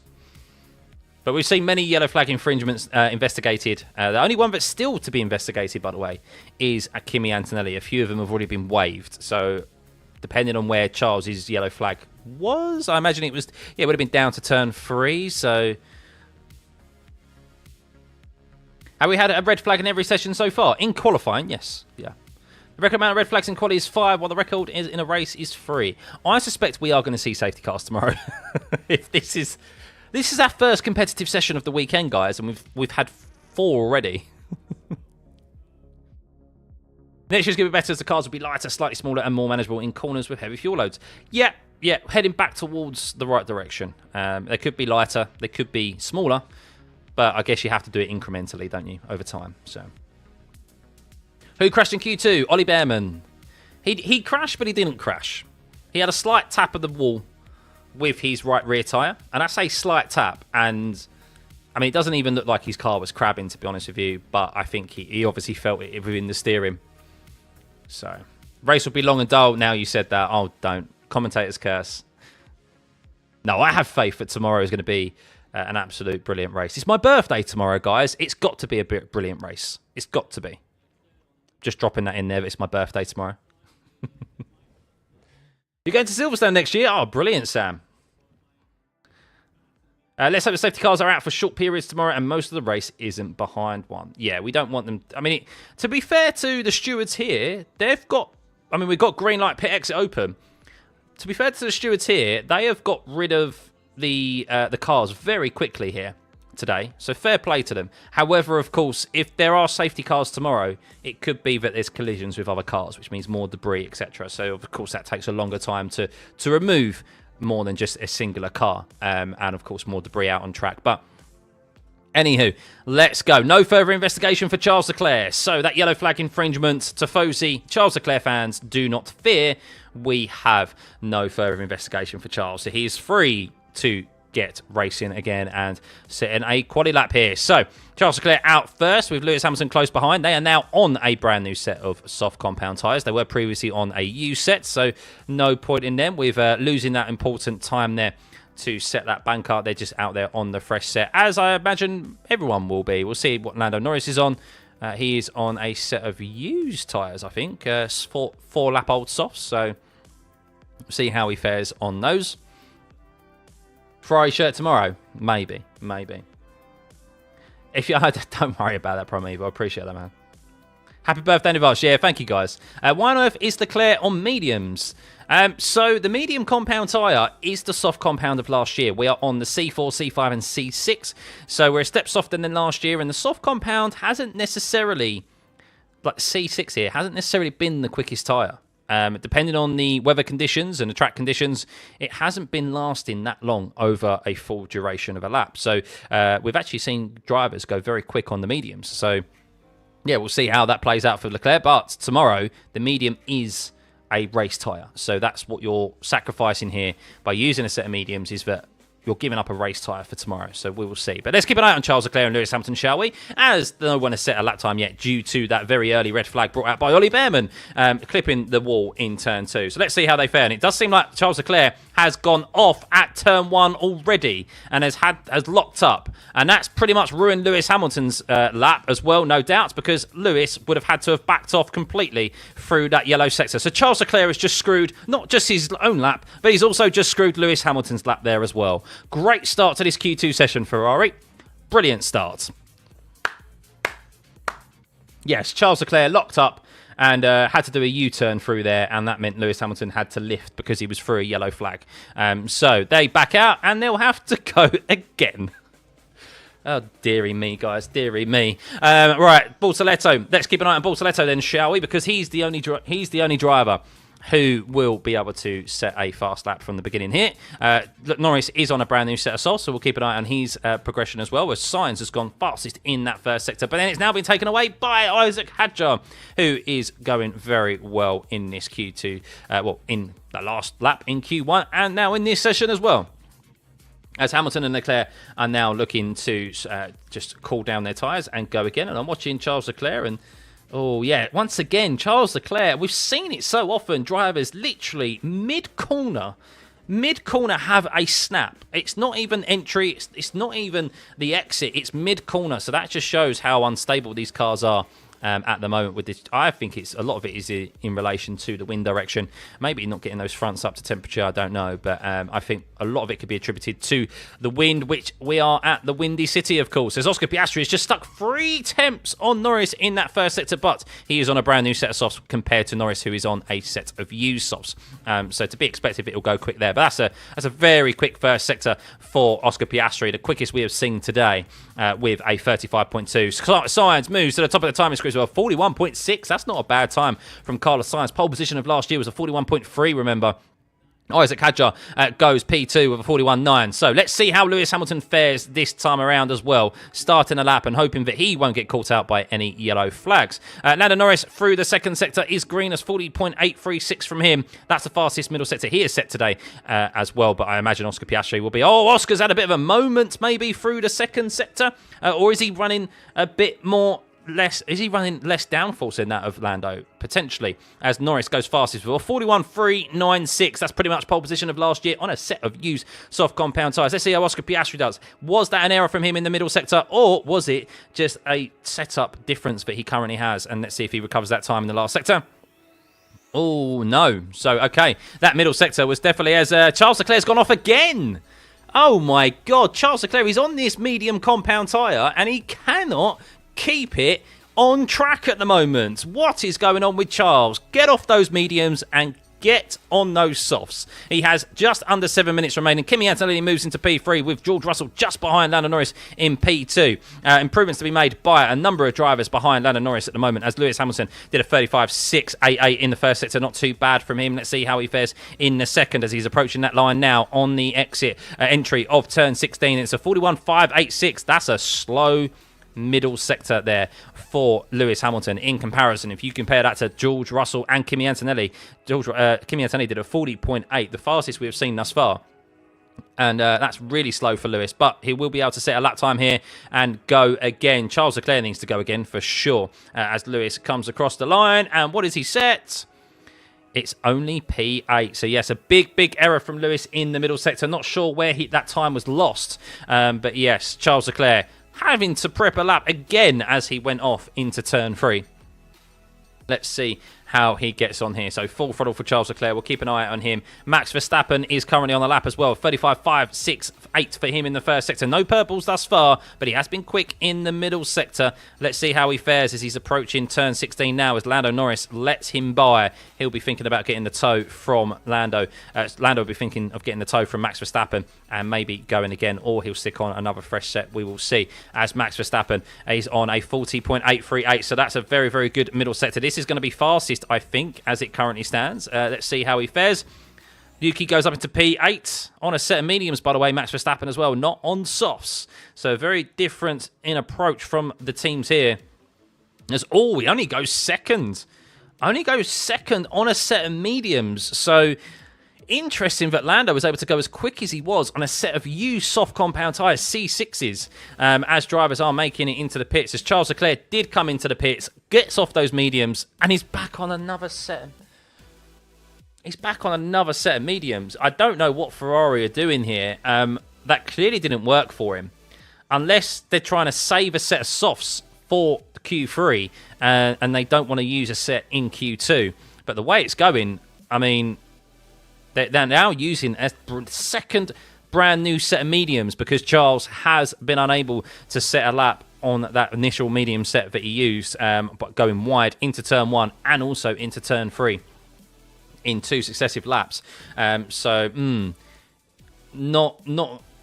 good there for Charles Leclerc. I'm watching a replay of him, and yeah, the tyres are just not gripping. They're not gripping on those mediums. Big lockups from him. Oscar Piastri. So he lost a lot of time by clipping the wall through turn 15. So that's why Oscar Piastri lost so much time where he did, guys. So that's why he's currently 2.5 tenths back of his teammate at the moment on a brand new set of softs he was as well. He might only have one set of softs left. That's what I'm thinking. Yeah, I'm thinking. Or they're trying to save an extra set of softs for quali in Q3. So that he's got 2 runs at it, 2 stabs at it. It's over if Yuki makes it to Q3.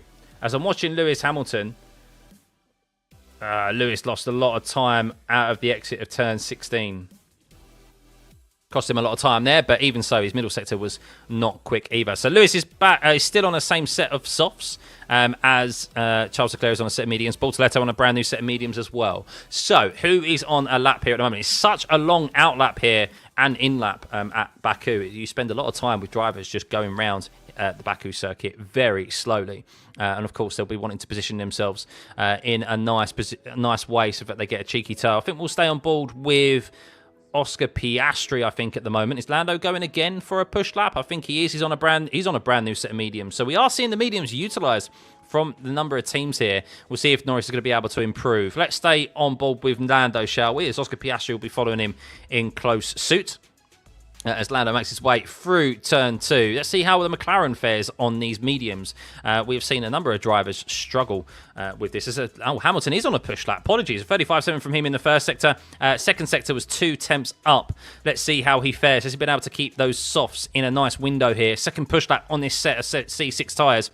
Makes his way full throttle. DRS is open. It's such a long delay for you to open up that DRS, isn't it? And it's a 42.183. So Lewis Hamilton, not an improvement for him. Is Lewis out here? He's not going to have another tyre. He's not going to have enough time, Lewis. Oh, dear. Lewis, why did he not put on a new set of tyres? As Charles Leclerc has gone purple in the middle sector, Lewis Hamilton is going to have to really cool down these tyres and try and go again and set a quick enough lap on a 5. By the time he completes his qualifying, 7 lap old softs, a third push lap on the same set of soft tyres. So we'll see how that fares for him. But it does seem like maybe a poor strategy error by Ferrari or Lewis Hamilton in keeping this same set of soft compound tyres on rather than pitting, as Charles Leclerc did pit for a brand new set of mediums, and it has paid off for him as he is in P4. And there's a yellow as Lance Stroll is off. And well, if there's a yellow flag and a late red here, oh no, we've got going again. That would would mean that Lewis Hamilton would be out, as he's currently in P12 at the moment. We currently have Behrman's out, as we know, as he brought out the very early red flag. We have Bortoletto, Stroll, Hamilton and Tsunoda in the drop zone at the moment. Hamilton is going very slow. He's only got 1 minute, bearing in mind. Lewis is going to have to get a move on now. He's got 1 minute to get across the start-finish line. That is a long time for Lewis Hamilton here. He's going to have to get a move on as it currently stands. Bortoletto is green in the first sector. He's got 40 seconds to make his way around the second sector and start the lap as Oscar Piastri moves up into P2 and is just behind his teammate, 18 hundredths of a second there. Or 18 thousandths of a second, Oscar Piastri, or just over a hundredth of a second for Oscar Piastri there. Max Verstappen, the top three separate. Look at the top four. Top four separated by less than a tenth of a second. Unbelievable. So here comes Lewis Hamilton now. He's going to be full throttle. Is he going to be able to start his lap? 11, 10, 9, 8, 7, 6, 5, 4, 3, 2, 1. He's out. Lewis out. Lewis Hamilton, checkered flag, is out. And he pits. He does not have enough fuel to finish. And Lewis Hamilton and Ferrari, what have they done there? What have they done there? Oh my goodness. Oh my goodness. Is anyone still improving? Yuki Tsunoda is still on the lap. Liam Lawson moves himself up into P7 just ahead of his teammate. Very close. Look how close the times are here in this Q2 session. We have lost Ollie Behrman and confirmed Lewis Hamilton. We have also lost Lance Stroll as well, as he's not going to be able to finish that. Verstappen goes quickest in the middle sector. It's all eyes on Yuki Tsunoda, though. He's currently in the drop zone. Can he lock Fernando Alonso out? Alonso is watching the timing screens intently right now as Tsunoda has his DRS open. His foot to the floor. He comes across the line and improves and pushes Fernando Alonso out of Q2. And it is, as it currently stands, as Verstappen comes across the line and does improve and goes fastest, a 41.255 in this Q2 session, ahead of the two McLarens. But we have lost. The big news here is that we've lost Lewis Hamilton because Ferrari, or Lewis, I'm not quite sure why, decided to not pit for another set of tyres, even if it was a set of mediums. And now Lewis will be starting P12 tomorrow. We've lost Alonso, Hamilton, Bortoletto, Stroll and Ollie Behrman. Yuki Tsunoda has got through into Q3. Well done for him. Carlos Sainz, the sole Williams driver out there, he's in Q3. A well-needed Q3 for him. A double RB Q3 for Lawson and Hadjar. Antonelli and Russell look pretty dab handy as well. Charles Leclerc, very, very close, really, across the top 10, but particularly in that top 5. Max Verstappen set a good last lap there. And that is it for Q2. But the big news is Lewis Hamilton. What were Ferrari doing? I'm confused. Lewis looks confused in the cockpit as well. He rubs his eyes like, should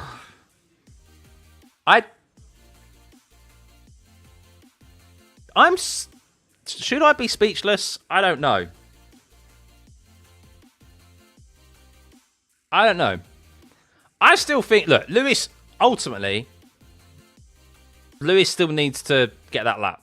And he should be able to get that lap and do... He was only able to do a 42.1. He should be able to do a low 41 there and get through comfortably. So, I'm not absolving Lewis Hamilton of blame at all. However, I don't know why you would suspect that after the first push lap on a set of softs, that he would be able to improve again on that same set of tyres, not having enough time to do another lap. What? Why not bring it in for a brand new set? Just to be sure. Just to be sure. Get him through into Q3. And they've not done that. It's bizarre. It's bizarre. Sainz, yellow flag infringement noted. Let's hope that he doesn't get a penalty there because he doesn't deserve that.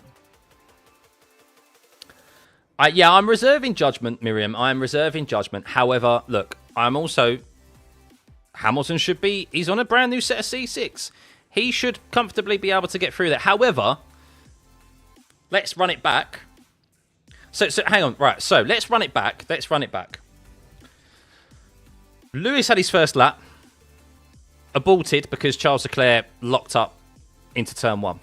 So, okay, his first push lap is halted. Then does a second outlap on the same set of tyres. It's not good enough. Okay, cool. It's not good enough. I personally, if you're Ferrari, I'm saying pit, come in, pit, let's stick on the mediums, let's go again. And let's ensure that you definitely get a decent lap in for to get into Q3. Rather than risk another lap, another push lap on the same set of tyres that have done an extra, but too many laps already. That's just my logic. That's what I'm seeing sitting here. But I'm so numb to Ferrari shenanigans now, Andy. It's look, Lewis should still get a lap in decent enough on that set of softs, but the decision not to pit him, yeah, is bizarre. Is absolutely bizarre. So. No, I'm not blaming Leclerc for Hamilton being out, but it's a factor to take into consideration as he's done an extra outlap and long outlap when he shouldn't have done. Because he's pushed on those tyres out of turn 16 to start his lap. And then he's also not got enough fuel in the car as well. That's why he wasn't able to push more, I guess. But yeah, it's just a bit bizarre. It's a bit bizarre. They had plenty of time to pit him and do something. But no race try. You had Ferrari. I wanted Ferrari second and third, Max first. Well, Charles could still get up there. I mean, look at the split between the top 7, by the way. Top 7 separated by just under 3 tenths as it currently stands. Crazy.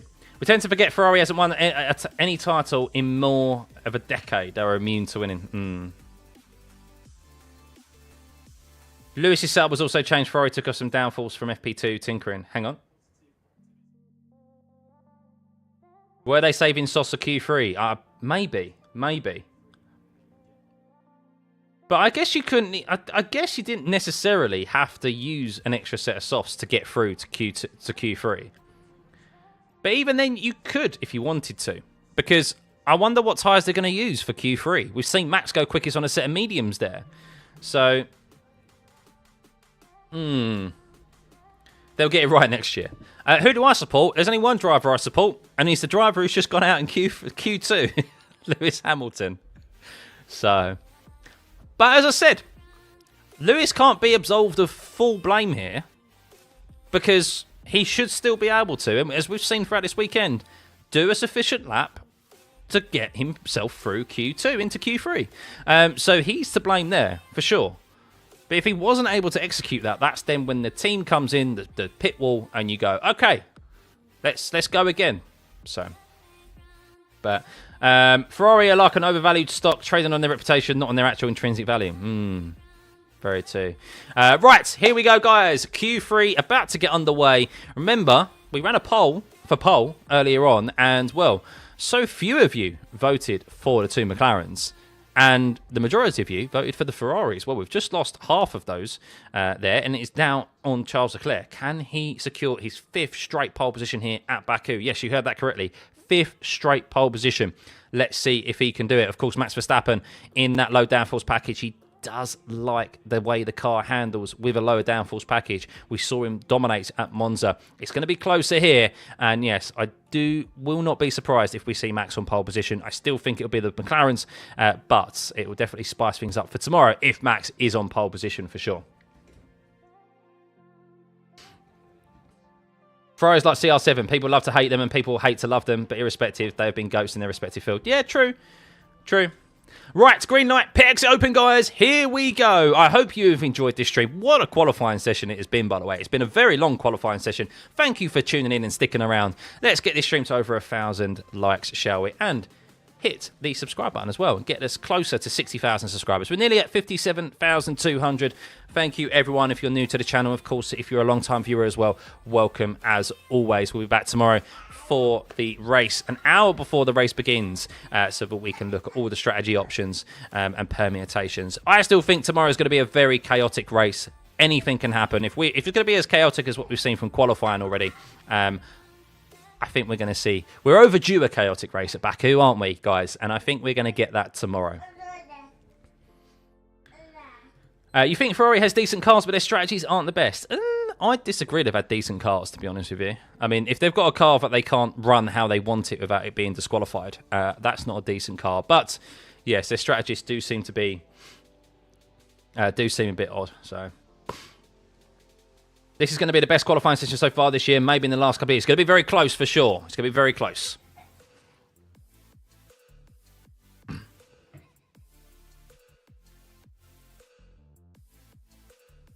Right, so they're just saying on the Bernie from Sky Sports has just said there will be questions asked of Ferrari as to why they didn't do with Lewis as to what they did with Charles and putting the medium tyre on. So, red flags tomorrow for sure, judging by today's performance. And anything could happen. You could be starting down in P10 and benefit from a red flag by just staying out so long. So, you know, we will see. We will see. But anyway, we have this first performance of Q1 under Q3. We've sad on this session's been for. I still think we're in Q1 with all those red flags. We have Q3 underway here. Liam Lawson leading the line. He's going to be punching a hole ahead for Carlos Sainz. Let's see how Sainz fares. Isaac Hadjar is slotting in behind Sainz, so he'll be benefiting from the toe there.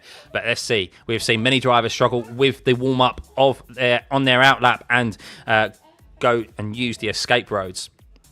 But let's see how they fare. Max Verstappen, not even out yet, by the way. Max Verstappen, not even out of the pit yet, so that's interesting. Not entirely sure why that is. I thought he would be out already. Has he got an issue? Hopefully not. We want him participating in this. But let's stay on board with Liam Lawson, shall we? He's on a set of used tyres. Lando Norris is on a set of used mediums as well. Only Piastri, Russell, Leclerc are out on used, on brand new tyres. So Verstappen is making his way out of the pit lane, by the way. So he is going. But maybe he's going to be getting a tow from Yuki. Maybe that was the plan here. He does have a teammate, of course, to help him, whereas McLaren and Piastri and Norris, they're not going to help each other, are they, for sure, as Antonelli is in the middle of them. Right, so Liam Lawson, as he makes his way through the first sector, it's 36.0 from him. We have seen, that's not particularly a good first sector, as we have seen low 35s, as Carlos Sainz does a 35.838 there for him.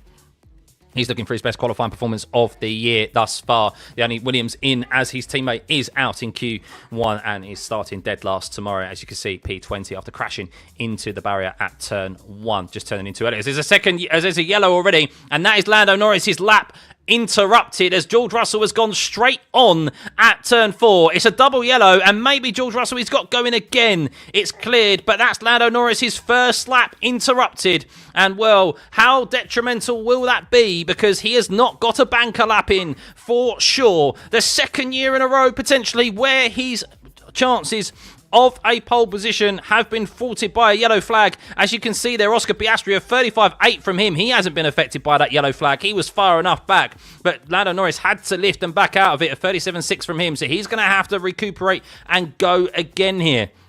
We'll see who's going to get provisional pole. Liam Lawson does a 42.560 from him. He's currently at the front on a set of used tyres, but not for very long, as Carlos Sainz goes top of the timing screens with a 41.595. We will see how Oscar Piastri fares as he makes his way around the around the middle sector there, heading into turn 15 as George Russell moves out of the way of the second McLaren, or maybe not out of the way of the McLaren. No, yes, he is now. He is, as Lando Norris is no doubt going to have to come in and go onto a fresh set of boots. But that's a very slow middle sector as Charles Leclerc, I think, may have crashed at turn 15. He did it last year in practice. We'll see if there is a red flag here. And it is a red flag as Charles has gone into the barrier at turn 15. And Ferrari's day has gone from bad to worse. Lewis Hamilton out in Q2. And now Charles Leclerc is not going to score a 5th successive pole position at Baku as he is out into the barrier, the corner that has caused him so much trouble over the year.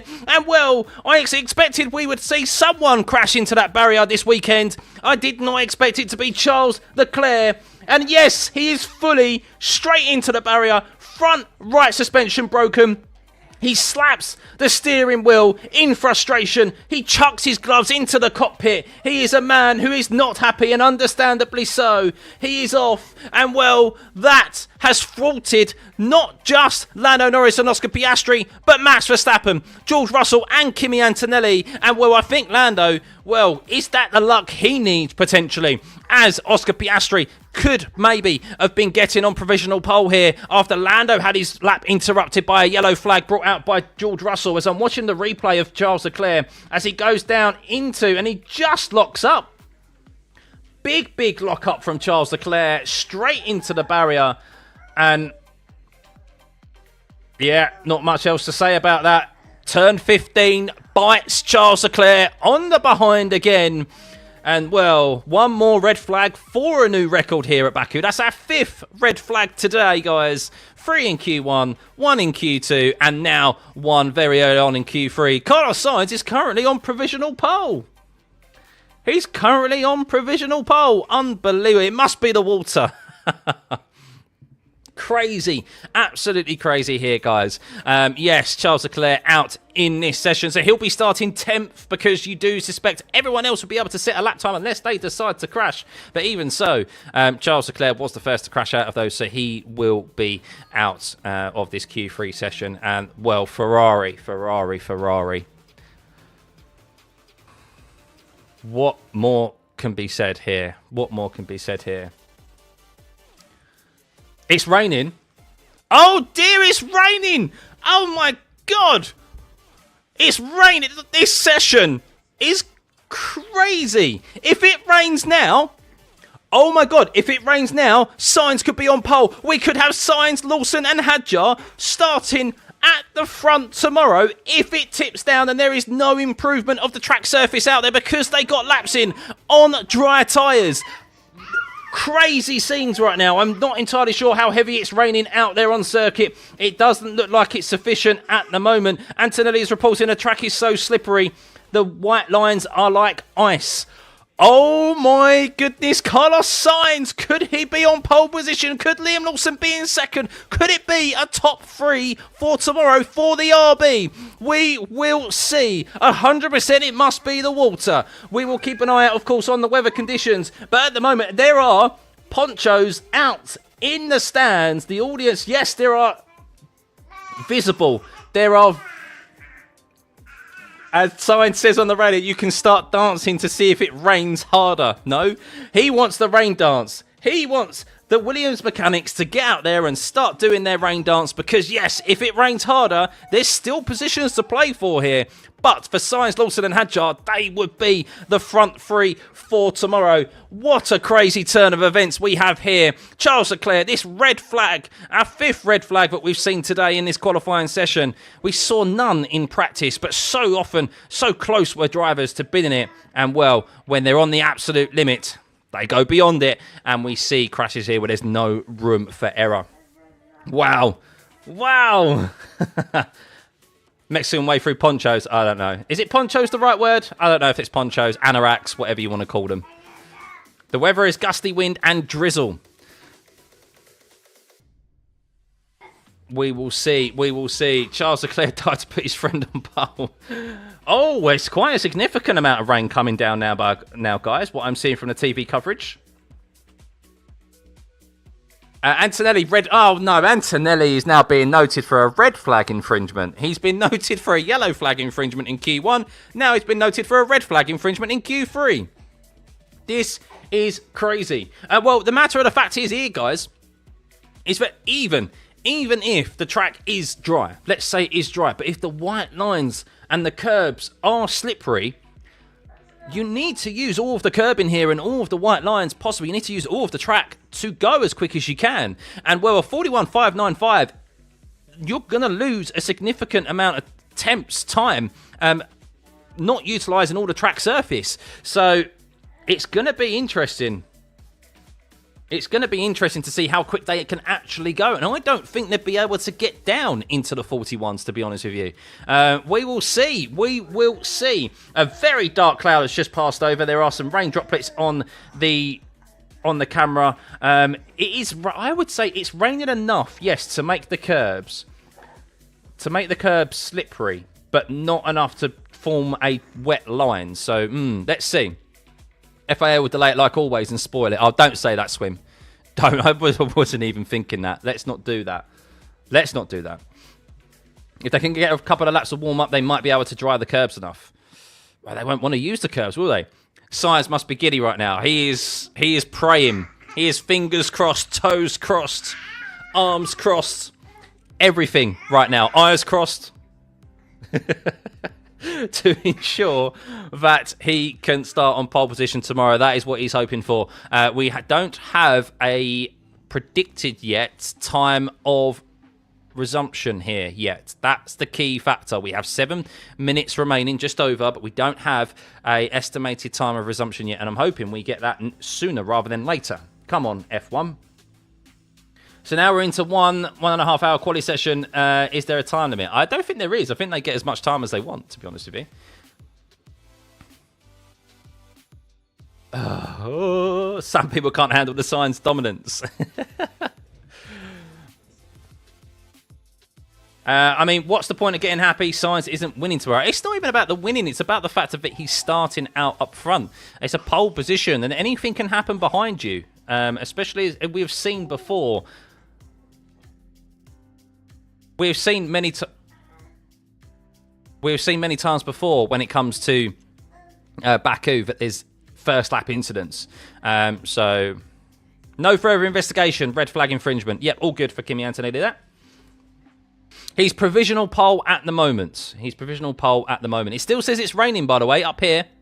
This is what you're looking at. It still says it's raining. So as long as that still says yes, that means that you must be happy because it is raining all week in Singapore, so it might be chaotic in Singapore as well. Really? Oh. No, it's not wet enough for instance. It's not a wet track yet. This is the thing. It's not a wet track, but it's like it's enough to probably make it greasy on the curbs, on the painted white line. You have to remember as well, this is a street circuit.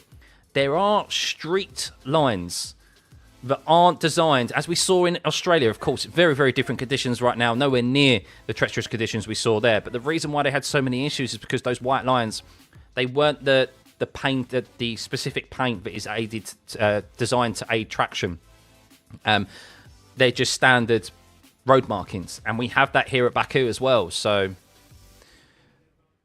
don't write Oscar just yet. No, I'm not writing anyone off yet. I am a bit concerned that the FIA haven't announced a time to restart yet, though.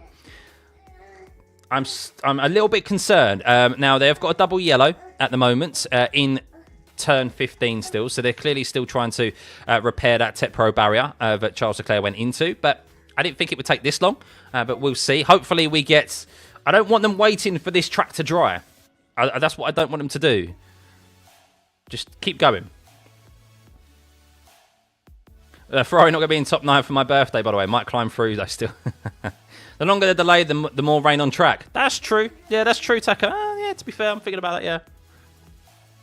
But thank you, everyone, for tuning in, by the way. Let's hit that subscribe button. Let's hit that like button. Let's get this stream to over 1,000 likes. Come on, you can do it. You can do it. And, well, big thank you for all the subscriptions we've had today. We've got past 57,000 subs and fast approaching that 60k. It wasn't long ago that we hit 50k, so big thank you, guys. News is saying Hadjar promoted to Red Bull from this season. Next season, yeah, for next season. Braun, you just can't imagine this line from the commentator. Carlos Sainz is on pole position for... yeah, I know. Well, they're not racing... They're not going just yet. So they've panned to race control in the TV coverage. It is still supposedly raining. It's a very big circuit here, of course. There is sun in the background. There's sunshine in the background of the TV images, what I'm seeing. They must be waiting because that double yellow is still there. It must be that the Tech Pro barrier needs to be repaired, and it hasn't been repaired sufficiently yet. So Rain is no. It stopped raining. You typical FIA. If it goes... Wait for it now. It's going to go. They're going to... Oh, you... Oh, no, it's double yellow again. Wait for it. They've just said rain is no. They've just gone rain is no, and they're now going to say estimated time. You watch. Oh, you... No, I've had it. No, I'm...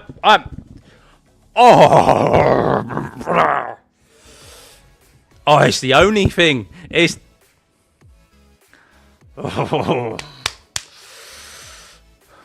Oh, FIA, you despicable people. You waited for it to stop raining. Why? Why did you wait for it to stop raining? And then you went, Q3 will resume. Convenience. Convenience.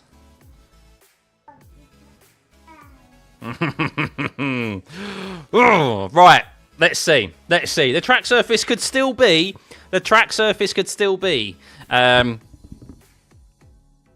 Yeah, it could still be greasy. We're still in for an interesting Q3. We still have 7 minutes remaining, but that has royally just miffed me off. So, yes. Just knew it. Just knew they were going to wait for the rain to end before they then got everything going again. In the aim of fairness, I guess. I said earlier on, there's only one thing that I get emotional about with F1. And that's the FIA and the stewards. Hello. Oh. Would it be another red flag? Don't rule it out. We've had 5 already. But yes, guys, if you are just tuning in, we have had a pause in proceedings here. Not once, not twice, not 3 times, not 4 times, but 5 times today in this qualifying session. It's been the longest qualifying session I can remember. This started at 1 PM, bearing in mind, and we're now over an hour and a half into this qualifying session. And, well, it's not over and done with yet. Charles Leclerc did bring out the red flag after bidding it into turn 15. He is out of this session. We've had rain in the meantime. And, well, the big question is here now, is the track slippery enough that drivers will not be able to beat the time set already by Sainz and Lawson and Isaac Hadjar up there? We will see. The FIA have waited a long time to get this Q3 resumed. Conveniently, they removed the double yellow in turn 15 when it stopped raining. So, yes, I think that's by design, to be honest with you, to say that the Tech Pro barrier was not repaired enough, and it's just coincidence that it stopped raining at that time. They removed the double yellow. But anywho, here we go, guys. Not long to go. I hope you have enjoyed this long qualifying stream. No doubt we're in for a very intriguing race tomorrow, if it is anything like we have seen in qualifying today. Hit that like and subscribe button. Nearly at 1,000 likes. Big thank you, as always, for everyone for tuning in. And, well, who is going to be on pole position? Everyone is on stick tyres. The track is definitely not wet enough for intermediates, that is for sure. But there is a little sprinkle of spray coming up from the painted surface, I think I saw there, as they exited the pit lane. So, or exited their garages and waiting at the end of the pit lane. I love my sounds. Yeah, she's literally right here. What are you trying to see? Only 7 minutes, not left time for tractor to dry out. Here we go. Green light. Pit exit is open, guys. Max Verstappen in the ascendancy here. He wants priority. He is out there first. And, well, you just never know. Just never know. Carlos Sainz, who is currently on provisional pole, is in second there behind Max Verstappen. Liam Lawson and Isaac Hadjar, who are second and third as well, respectively. The only drivers able to set lap times before the red flag came out. Lando Norris will be happy that he didn't see his teammate get across the finish line there, because Lando had his lap time interrupted by a yellow flag by George Russell going off at turn 4. But I guess I'll be keeping an attentive eye on those sector times to see how they are in relation to Carlos Sainz and whether we are going to see an improvement here. Will they be able to use all of the track, or will they have to dial it in a bit? We could see some big moments here. We could see another red flag, a sick red flag, if someone bites off a bit more than they can chew. Not knowing how slippery these curbs may potentially be. They may be absolutely fine, But we are about to find out how this track is. We have just under 6 minutes remaining here. Drivers will be able to get... I think this is a one-lap shootout, isn't it? This is a one-lap shootout right now, I think it is, guys. I don't think they're going to have enough time to do a lap, an in-lap, and then do another out-lap. So this is it. This is the shootout right here. So Max Verstappen, he is full throttle on the exit of turn 16. Let's see how he fares. He's on a used set of mediums, which is interesting. So they clearly think the medium is the better option than the soft compound tyre, unlike the McLarens, who are using the soft compounds there in P5 and P6. So, Max Verstappen, he makes his way across the start-finish line. Let's see how he fares. Is he able to get these tyres up to temperature quickly on this medium compound tyre? The track has cooled a bit as well. Remember, he has made his way through turn 1 safely as Carlos Sainz is towing Liam Lawson through, I think it is. I think Carlos Sainz is backed out there and is letting Liam Lawson through. So Lawson would be saying thank you very much and maybe buying him dinner afterwards as Sainz does dive into the pit lane. Max down into turn 3 now. Does he navigate his way carefully through there? He does indeed. We're going to get that first sector update any second now as he makes his way through to turn 5. Is it purple? That is the question. Or is it just green for Max Verstappen? It is purple. It's a 35.642 for Max Verstappen. So there is grip out there in that first sector in particular. Is he able to keep it together through the second sector? Let's see how he fares. Lando Norris is starting his lap as well. He's made his way through turn 2. Oscar Piastri charging down the start-finish straight here. Carlos Sainz is in the pit lane. We'll see if he's going to be able to come out and get another lap in. I suspect he will be able to as Max makes his way through the castle section and through the flat-out turn 13 and 14. And, well, down into turn 15. He needs to be careful not to do exactly what Charles Leclerc did earlier and bringing out that red flag. And it seems like, thus far, he has navigated it as Norris has gone purple in the first sector. A 35.5 for Lando Norris as it currently stands in the first sector. No yellow flags thrown, so he is okay to go. We'll see if Oscar Piastri can respond to Norris. That's a good 10th.5 up on Verstappen as Piastri's gone deep into turn 3. And this could be Piastri off. It's a double yellow through turn 3. Has Piastri potentially brought out a late red flag? Oh, Piastri's in the wall. Piastri is out. And it's a 6th red flag of this qualifying session, and well, Max Verstappen was this close to crossing the finish line and getting provisional pole, and Carlos Sainz survived just for a bit longer. There is still enough time, 3 minutes 41 seconds left on the clock, but how important is this in the championship? Overall, Oscar Piastri, a very, very rare driver error, has gone into the wall. It's a big one. It's a big one. Front right suspension gone. The front nose gone. He's okay. But that McLaren is battered beyond belief right now. Oh my God. That is a big moment for Oscar Piastri and a potential big moment in this championship.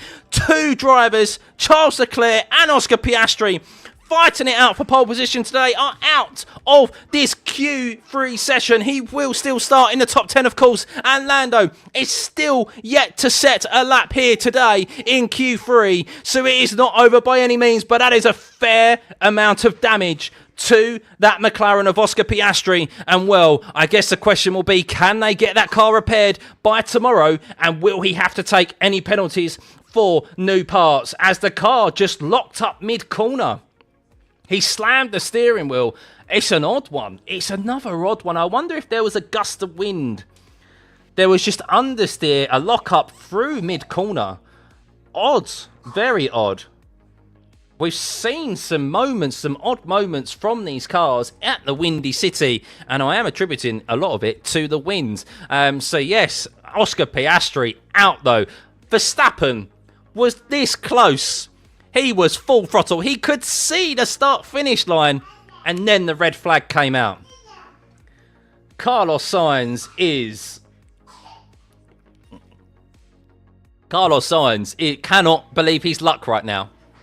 However, there is still time for these drivers to get out there and set another lap. 3 minutes 40 seconds is still enough time to do an out lap and a push lap. So we will see. It's still a one lap shootout, but wowee.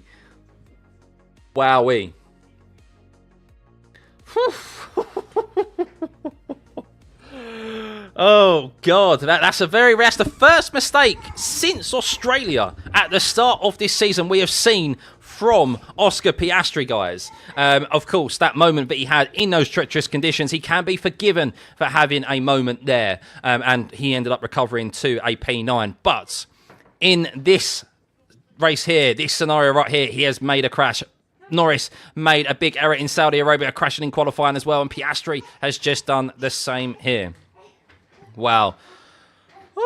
Oh my God. Carlos Sainz came into the pits to make a tyre change. And, well, he's now still sitting in provisional pole, guys. Oh my God. 6 red flags. 6 red flags. What the hell?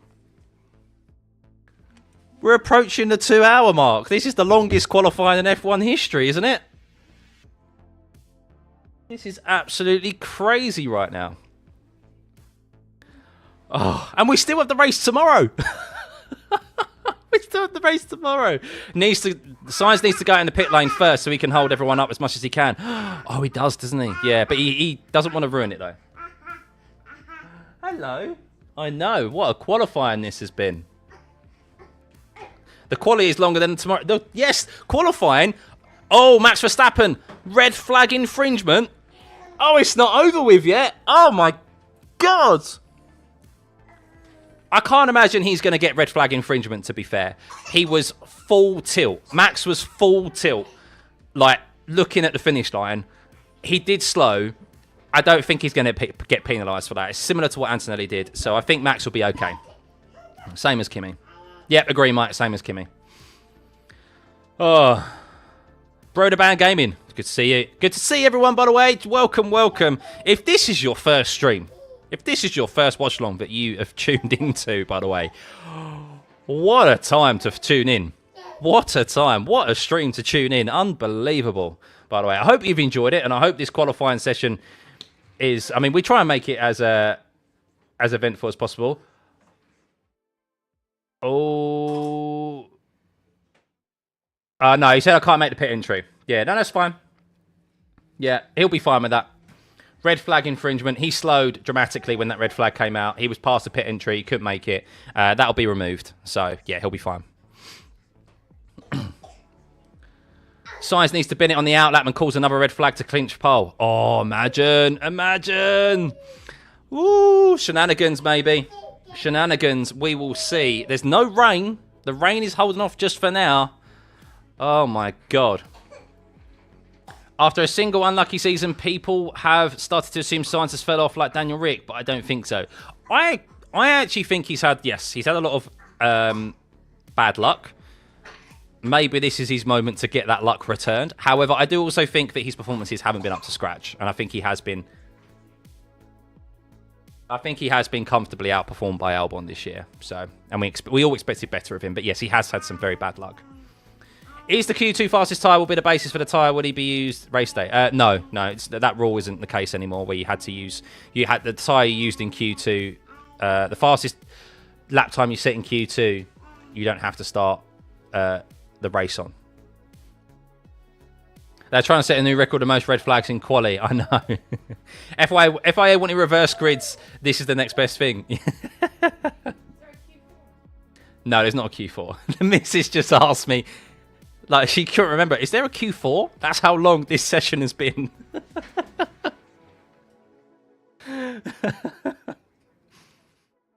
This is a record for the amount of red flags, though, in F1 history. 6. Oh, my God. Here we go. Piastri, get that engine changed. It's about time before that blows that tube. Well, that's the question is that... Look, Piastri will be starting 9th tomorrow, if there's no penalties that he needs for parts. That was quite a big hit. I guess the thing is that he took the hit front on. If you take the hit side on, that's where damage really can occur to the gearbox in the engine. Because it was front on, he might have got away with any damage to the internal parts of the car. But yeah, the front end and the suspension were definitely smashed up. Part of the floor looks smashed up as well, so that's also an influential part, of course, in these current regulations.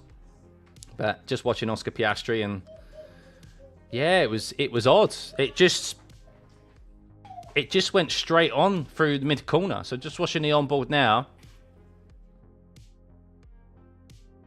Yeah, maybe. Did he go a bit too quick into it? Maybe he didn't turn in enough. It was an odd one. An odd mistake from our championship leader as it currently stands. No further investigation for Max Verstappen's red flag infringement, rightfully so. Consistent with what we saw applied to Kimi Antonelli earlier on as well. Yeah, I mean, Gus could have played a factor. Yeah, definitely. I think the wind has definitely played a role today in some of the incidents that we've seen, for sure. It's just, it's forever changing position up here. So this up here, that the wind has been quite constant in its speed. I wouldn't say it's fluctuated too much, but it's the change of direction that has definitely caused some issues for the drivers today. They saw it in FP3, and we've seen it definitely in quali. So that's probably his biggest crash in F1. Yeah, definitely, yeah. He took too much speed and broke later. The telemetry is highlighted. Has it, David? Fair enough. I mean, he definitely missed the apex. No pun intended there, but he definitely did miss the apex.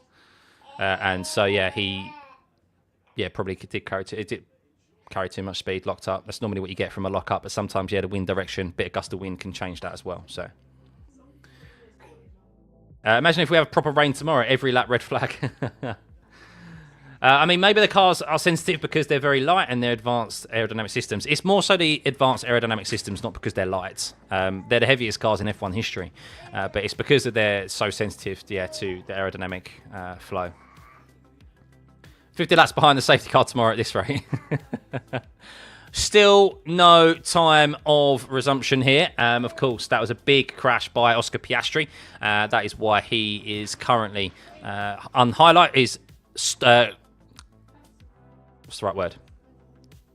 Dimmed out there. Dimmed out on the standings. We lost Charles Leclerc earlier on, and we have now lost Oscar Piastri. So, not long to go.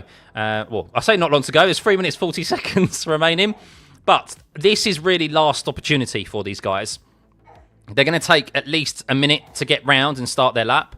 And the thing, here we go. Q3 will resume at 54 past. So we have just under 4 minutes, guys. Just under 4 minutes until this session. My birthday might come before this session ends, I know. It is my birthday tomorrow, guys, by the way. Just a heads up as to that. So hope you guys are bringing plenty of cake for me tomorrow. In case someone wondering, the previous record for red flags was 5. Yep, that happened at Imola 2022 and Sao Paulo in 2024, with rain causing havoc on both occasions. And wow, and this one hasn't had any rain. Damn, the aerodynamic systems were to prevent too much porpoising along other factors, but it produced unintended consequences. Yep, always the case, and it's the FIA's fault, really, because they allowed these teams to overdevelop these cars. They said they wasn't going to. Oh, there's rain! There's sufficient amount of rain falling right now. Oh my God, it could happen. Sainz could be on pole. Lawson and Hadjar could be our front three. And I don't know what the rest of the order is going to be sorted by. I don't know how the rest of the order would be sorted if they don't set a time. Is it their fastest time in FP2? Maybe. I don't know. Whoa.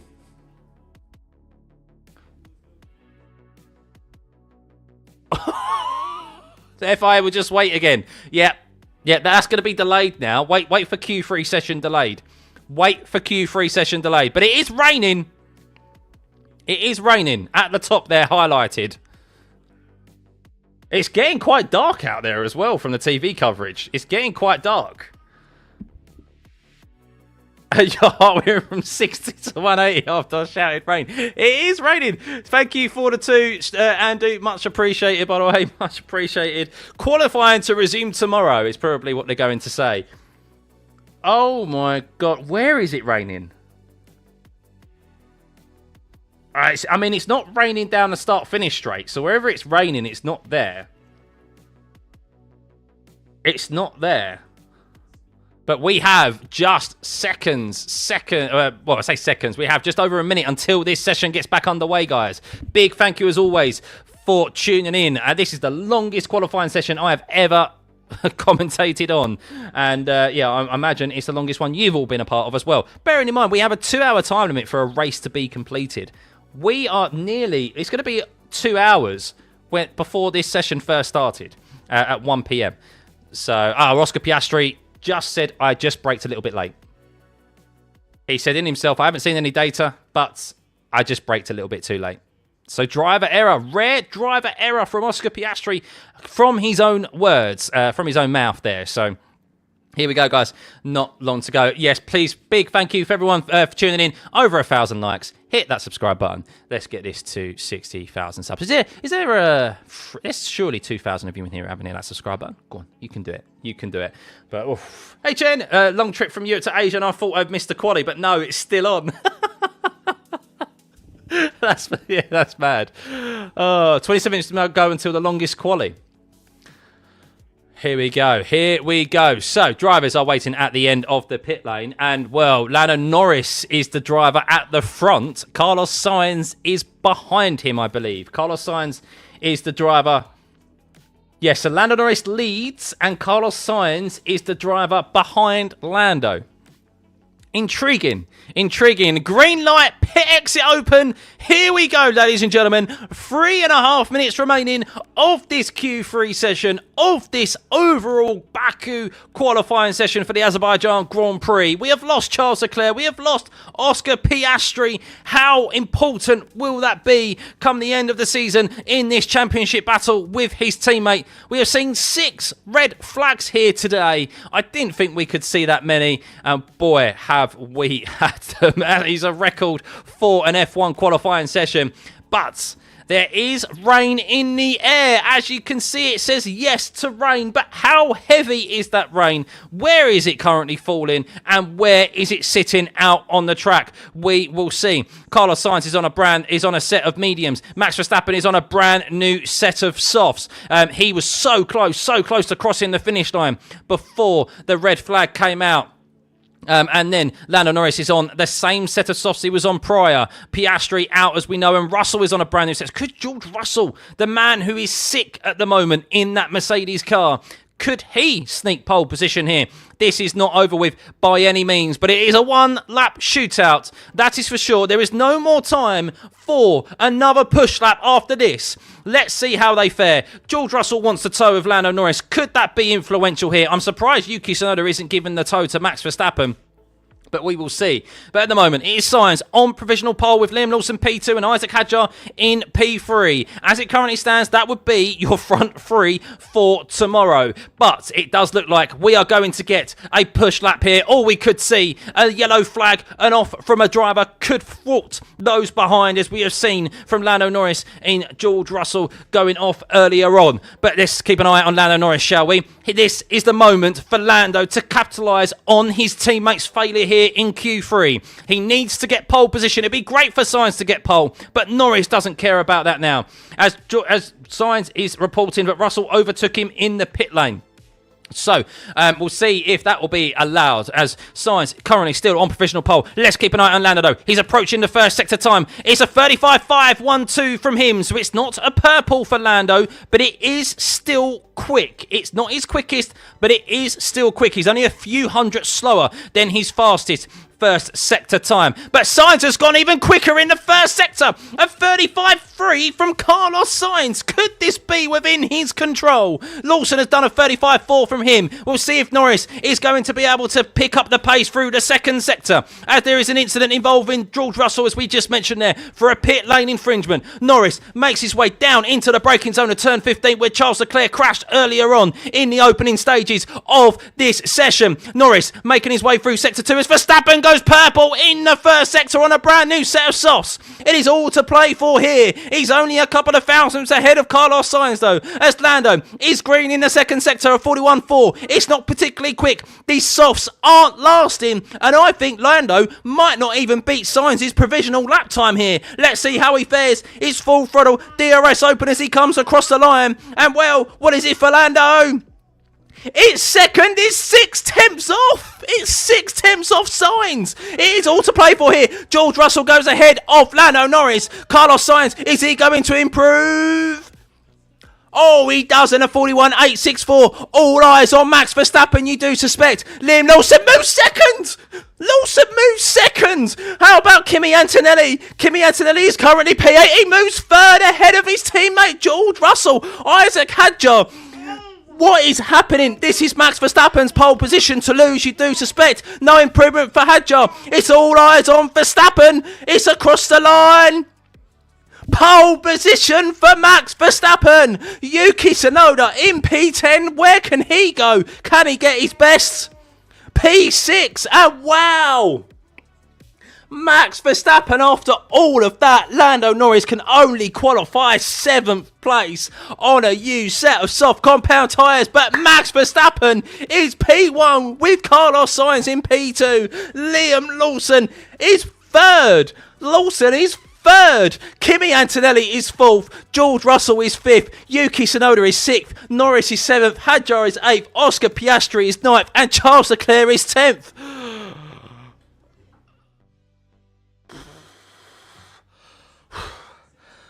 Oh my goodness. Oh my goodness. Lando Norris, Oscar Piastri will be looking at that, but that's not too bad in the end if he doesn't have to take any grid place penalties for tomorrow. But Lando in P7, that is not where he wants to be started. Hang on. I need to breathe.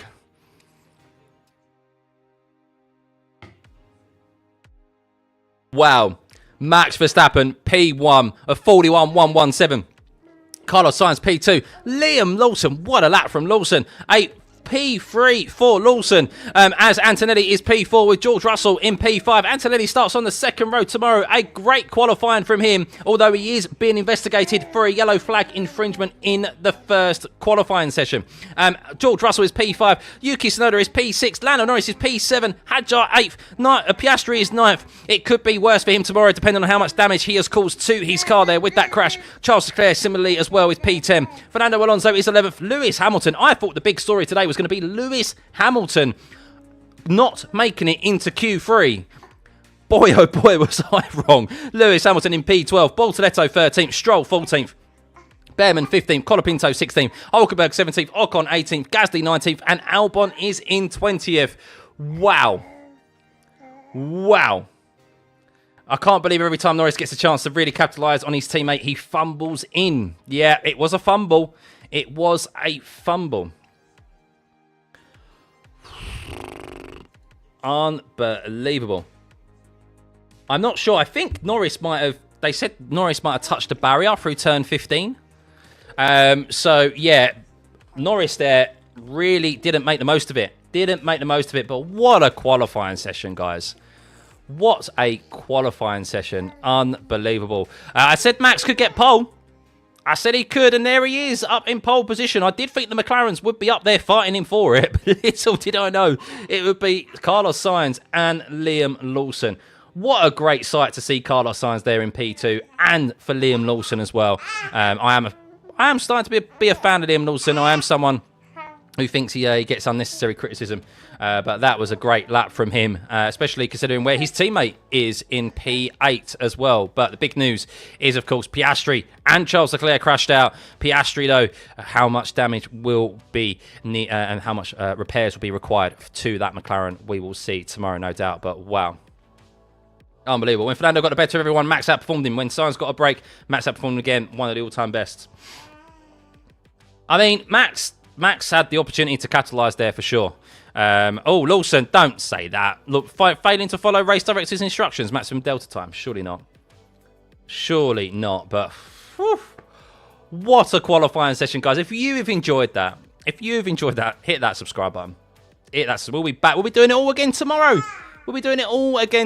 And it could be just as chaotic. I hope it is. I really hope it is. We are due it. And I just hope all the chaos didn't come in qualifying. You thought you wouldn't stay up after midnight, but with what happened tonight here, we are at midnight. Oh, it's unbelievable. It is unbelievable. So let's just have a run. Lewis Hamilton just confirmed Ferrari messed up. It doesn't surprise me, Aaron. It doesn't surprise me. I still think, and this is coming from a Lewis Hamilton fan, I still think he should have done enough to get through on that second lap. However, as soon as you realise he can't, switch it up. Put on a brand new fresh set. Because look what just happened in Q3. Could have. That's the sort of session where Lewis could have been qualifying on the front row. As Lando hit the wall hard in turn 15. hit the wall hard. Those, oh my God, he's lucky he didn't. Lando's actually really lucky he didn't bin his McLaren. He hit that hard. That's why he lost a lot of time. So those tyres, those soft compound tyres, didn't have enough left in them. Didn't have enough left in them come the end there. So yeah, that turn 15 lost him a considerable amount of time. Woo! The Synodium is coming tomorrow with more cars to come. He will capitalise. Yeah, so good qualifying for Synodus. Let's have one more rundown of this quali, shall we? As we've now taken stock of that. Max Verstappen, P1, second race weekend in a row. Oi, oi, Max Verstappen fans. He finds himself on the front row. And, well, tomorrow, barring any carnage, I think this is going to be a comfortable win for Max tomorrow. P1, he doesn't have the McLarens to worry about on his rear, but we know what can happen at Baku. Carlos Sainz, P2, what a qualifying from him. His bad luck. Let's hope it doesn't continue. Hopefully the luck for today continues into the race tomorrow. As Liam Lawson, what a qualifying from him. His best in F1 yet in P3. Kimi Antonelli, a well-needed P4 from him, out-qualifying his teammate George Russell, but he is being investigated for a yellow flag infringement from Q1, so maybe a penalty coming his way.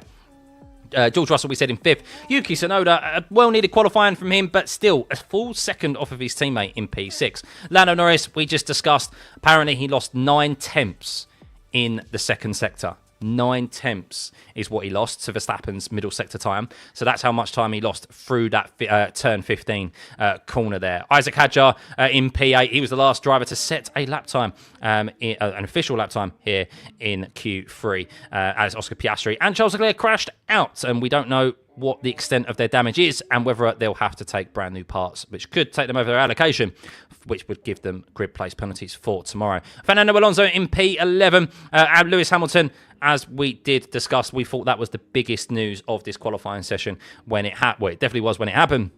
Little did we know what was to come ahead of us. P12 for him after, by the sounds of it, what is an error by not just himself, not setting a decent lap time, but also Ferrari to leave him out there on a set of used softs and do 3 push laps on a set of used softs. Inexcusable, in my opinion. Bortoletto in P13, Lance Stroll 14th, Behrman in 15th, Colapinto 16th, Nico Hulkenberg 17th, Ocon 18th, Gasly 19th, and Albon crashed early on in P20. And that is it. And yes, Gonzo, it is not over till the fat lady sings. So, yes, we still have a 54-lap race tomorrow to come. There could be rain in the air again. And who knows what's going to happen.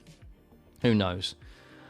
Oh, thank you, Teddy. Yeah, much appreciated, guys. Much, much appreciated. I hope you've enjoyed it. Thank you, everyone, for sticking around as well. It's been a very, very long qualifying session. I hope you enjoyed it. I definitely have. I feel like that, while it was long, I still feel like the time flew by. Feel like it flew by. So, yeah, the race should be fun. Can I do a poll tomorrow for how many red flags there will be? Yeah, let's do a quick poll. Go on, then. I'll do that. How many red flags? Oh, my God. I can't do it. No, my keyboard's playing up. Sorry, guys. I can't do it. My keyboard's playing up. I'll do it tomorrow. I'll do it tomorrow. But I think we'll see at least 1 red flag tomorrow. I think we will. I think we'll see 1 red flag. I think I'm going 2 safety cars, 1 red flag. That's what I'm going for tomorrow. So, you were so confused, Taco, but I was still live. It was a very long... Someone went on their flight, thought they were missing qualifying, landed, and I was still live. But yes, guys, big thank you for everyone as always. We'll be live an hour before the race begins tomorrow as always for our pre-race show, looking at the strategy options, looking at those all-important tyre allocations. We'll see how this step softer will play. We'll see how this comes into effect tomorrow. Will we see a 2-stop? I think, to be honest with you, that the strategy tomorrow is going to go completely out the window, and I think today has set the tone for the race tomorrow. I think we're going to see some carnage, especially with more cars in close proximity as well. That is what is going to happen. So yes, big thank you as always, guys. Have a lovely rest of your Saturday. Hit the like and subscribe button on your way out. It's going to send you over to the stream right now, so you can leave it open, bookmark it for tomorrow. As always, turn your notifications on so you never miss a live stream moving forward, and we will see you then. I'm now going to go and cool down. Have a good rest of your day, guys. We'll see you tomorrow. Bye.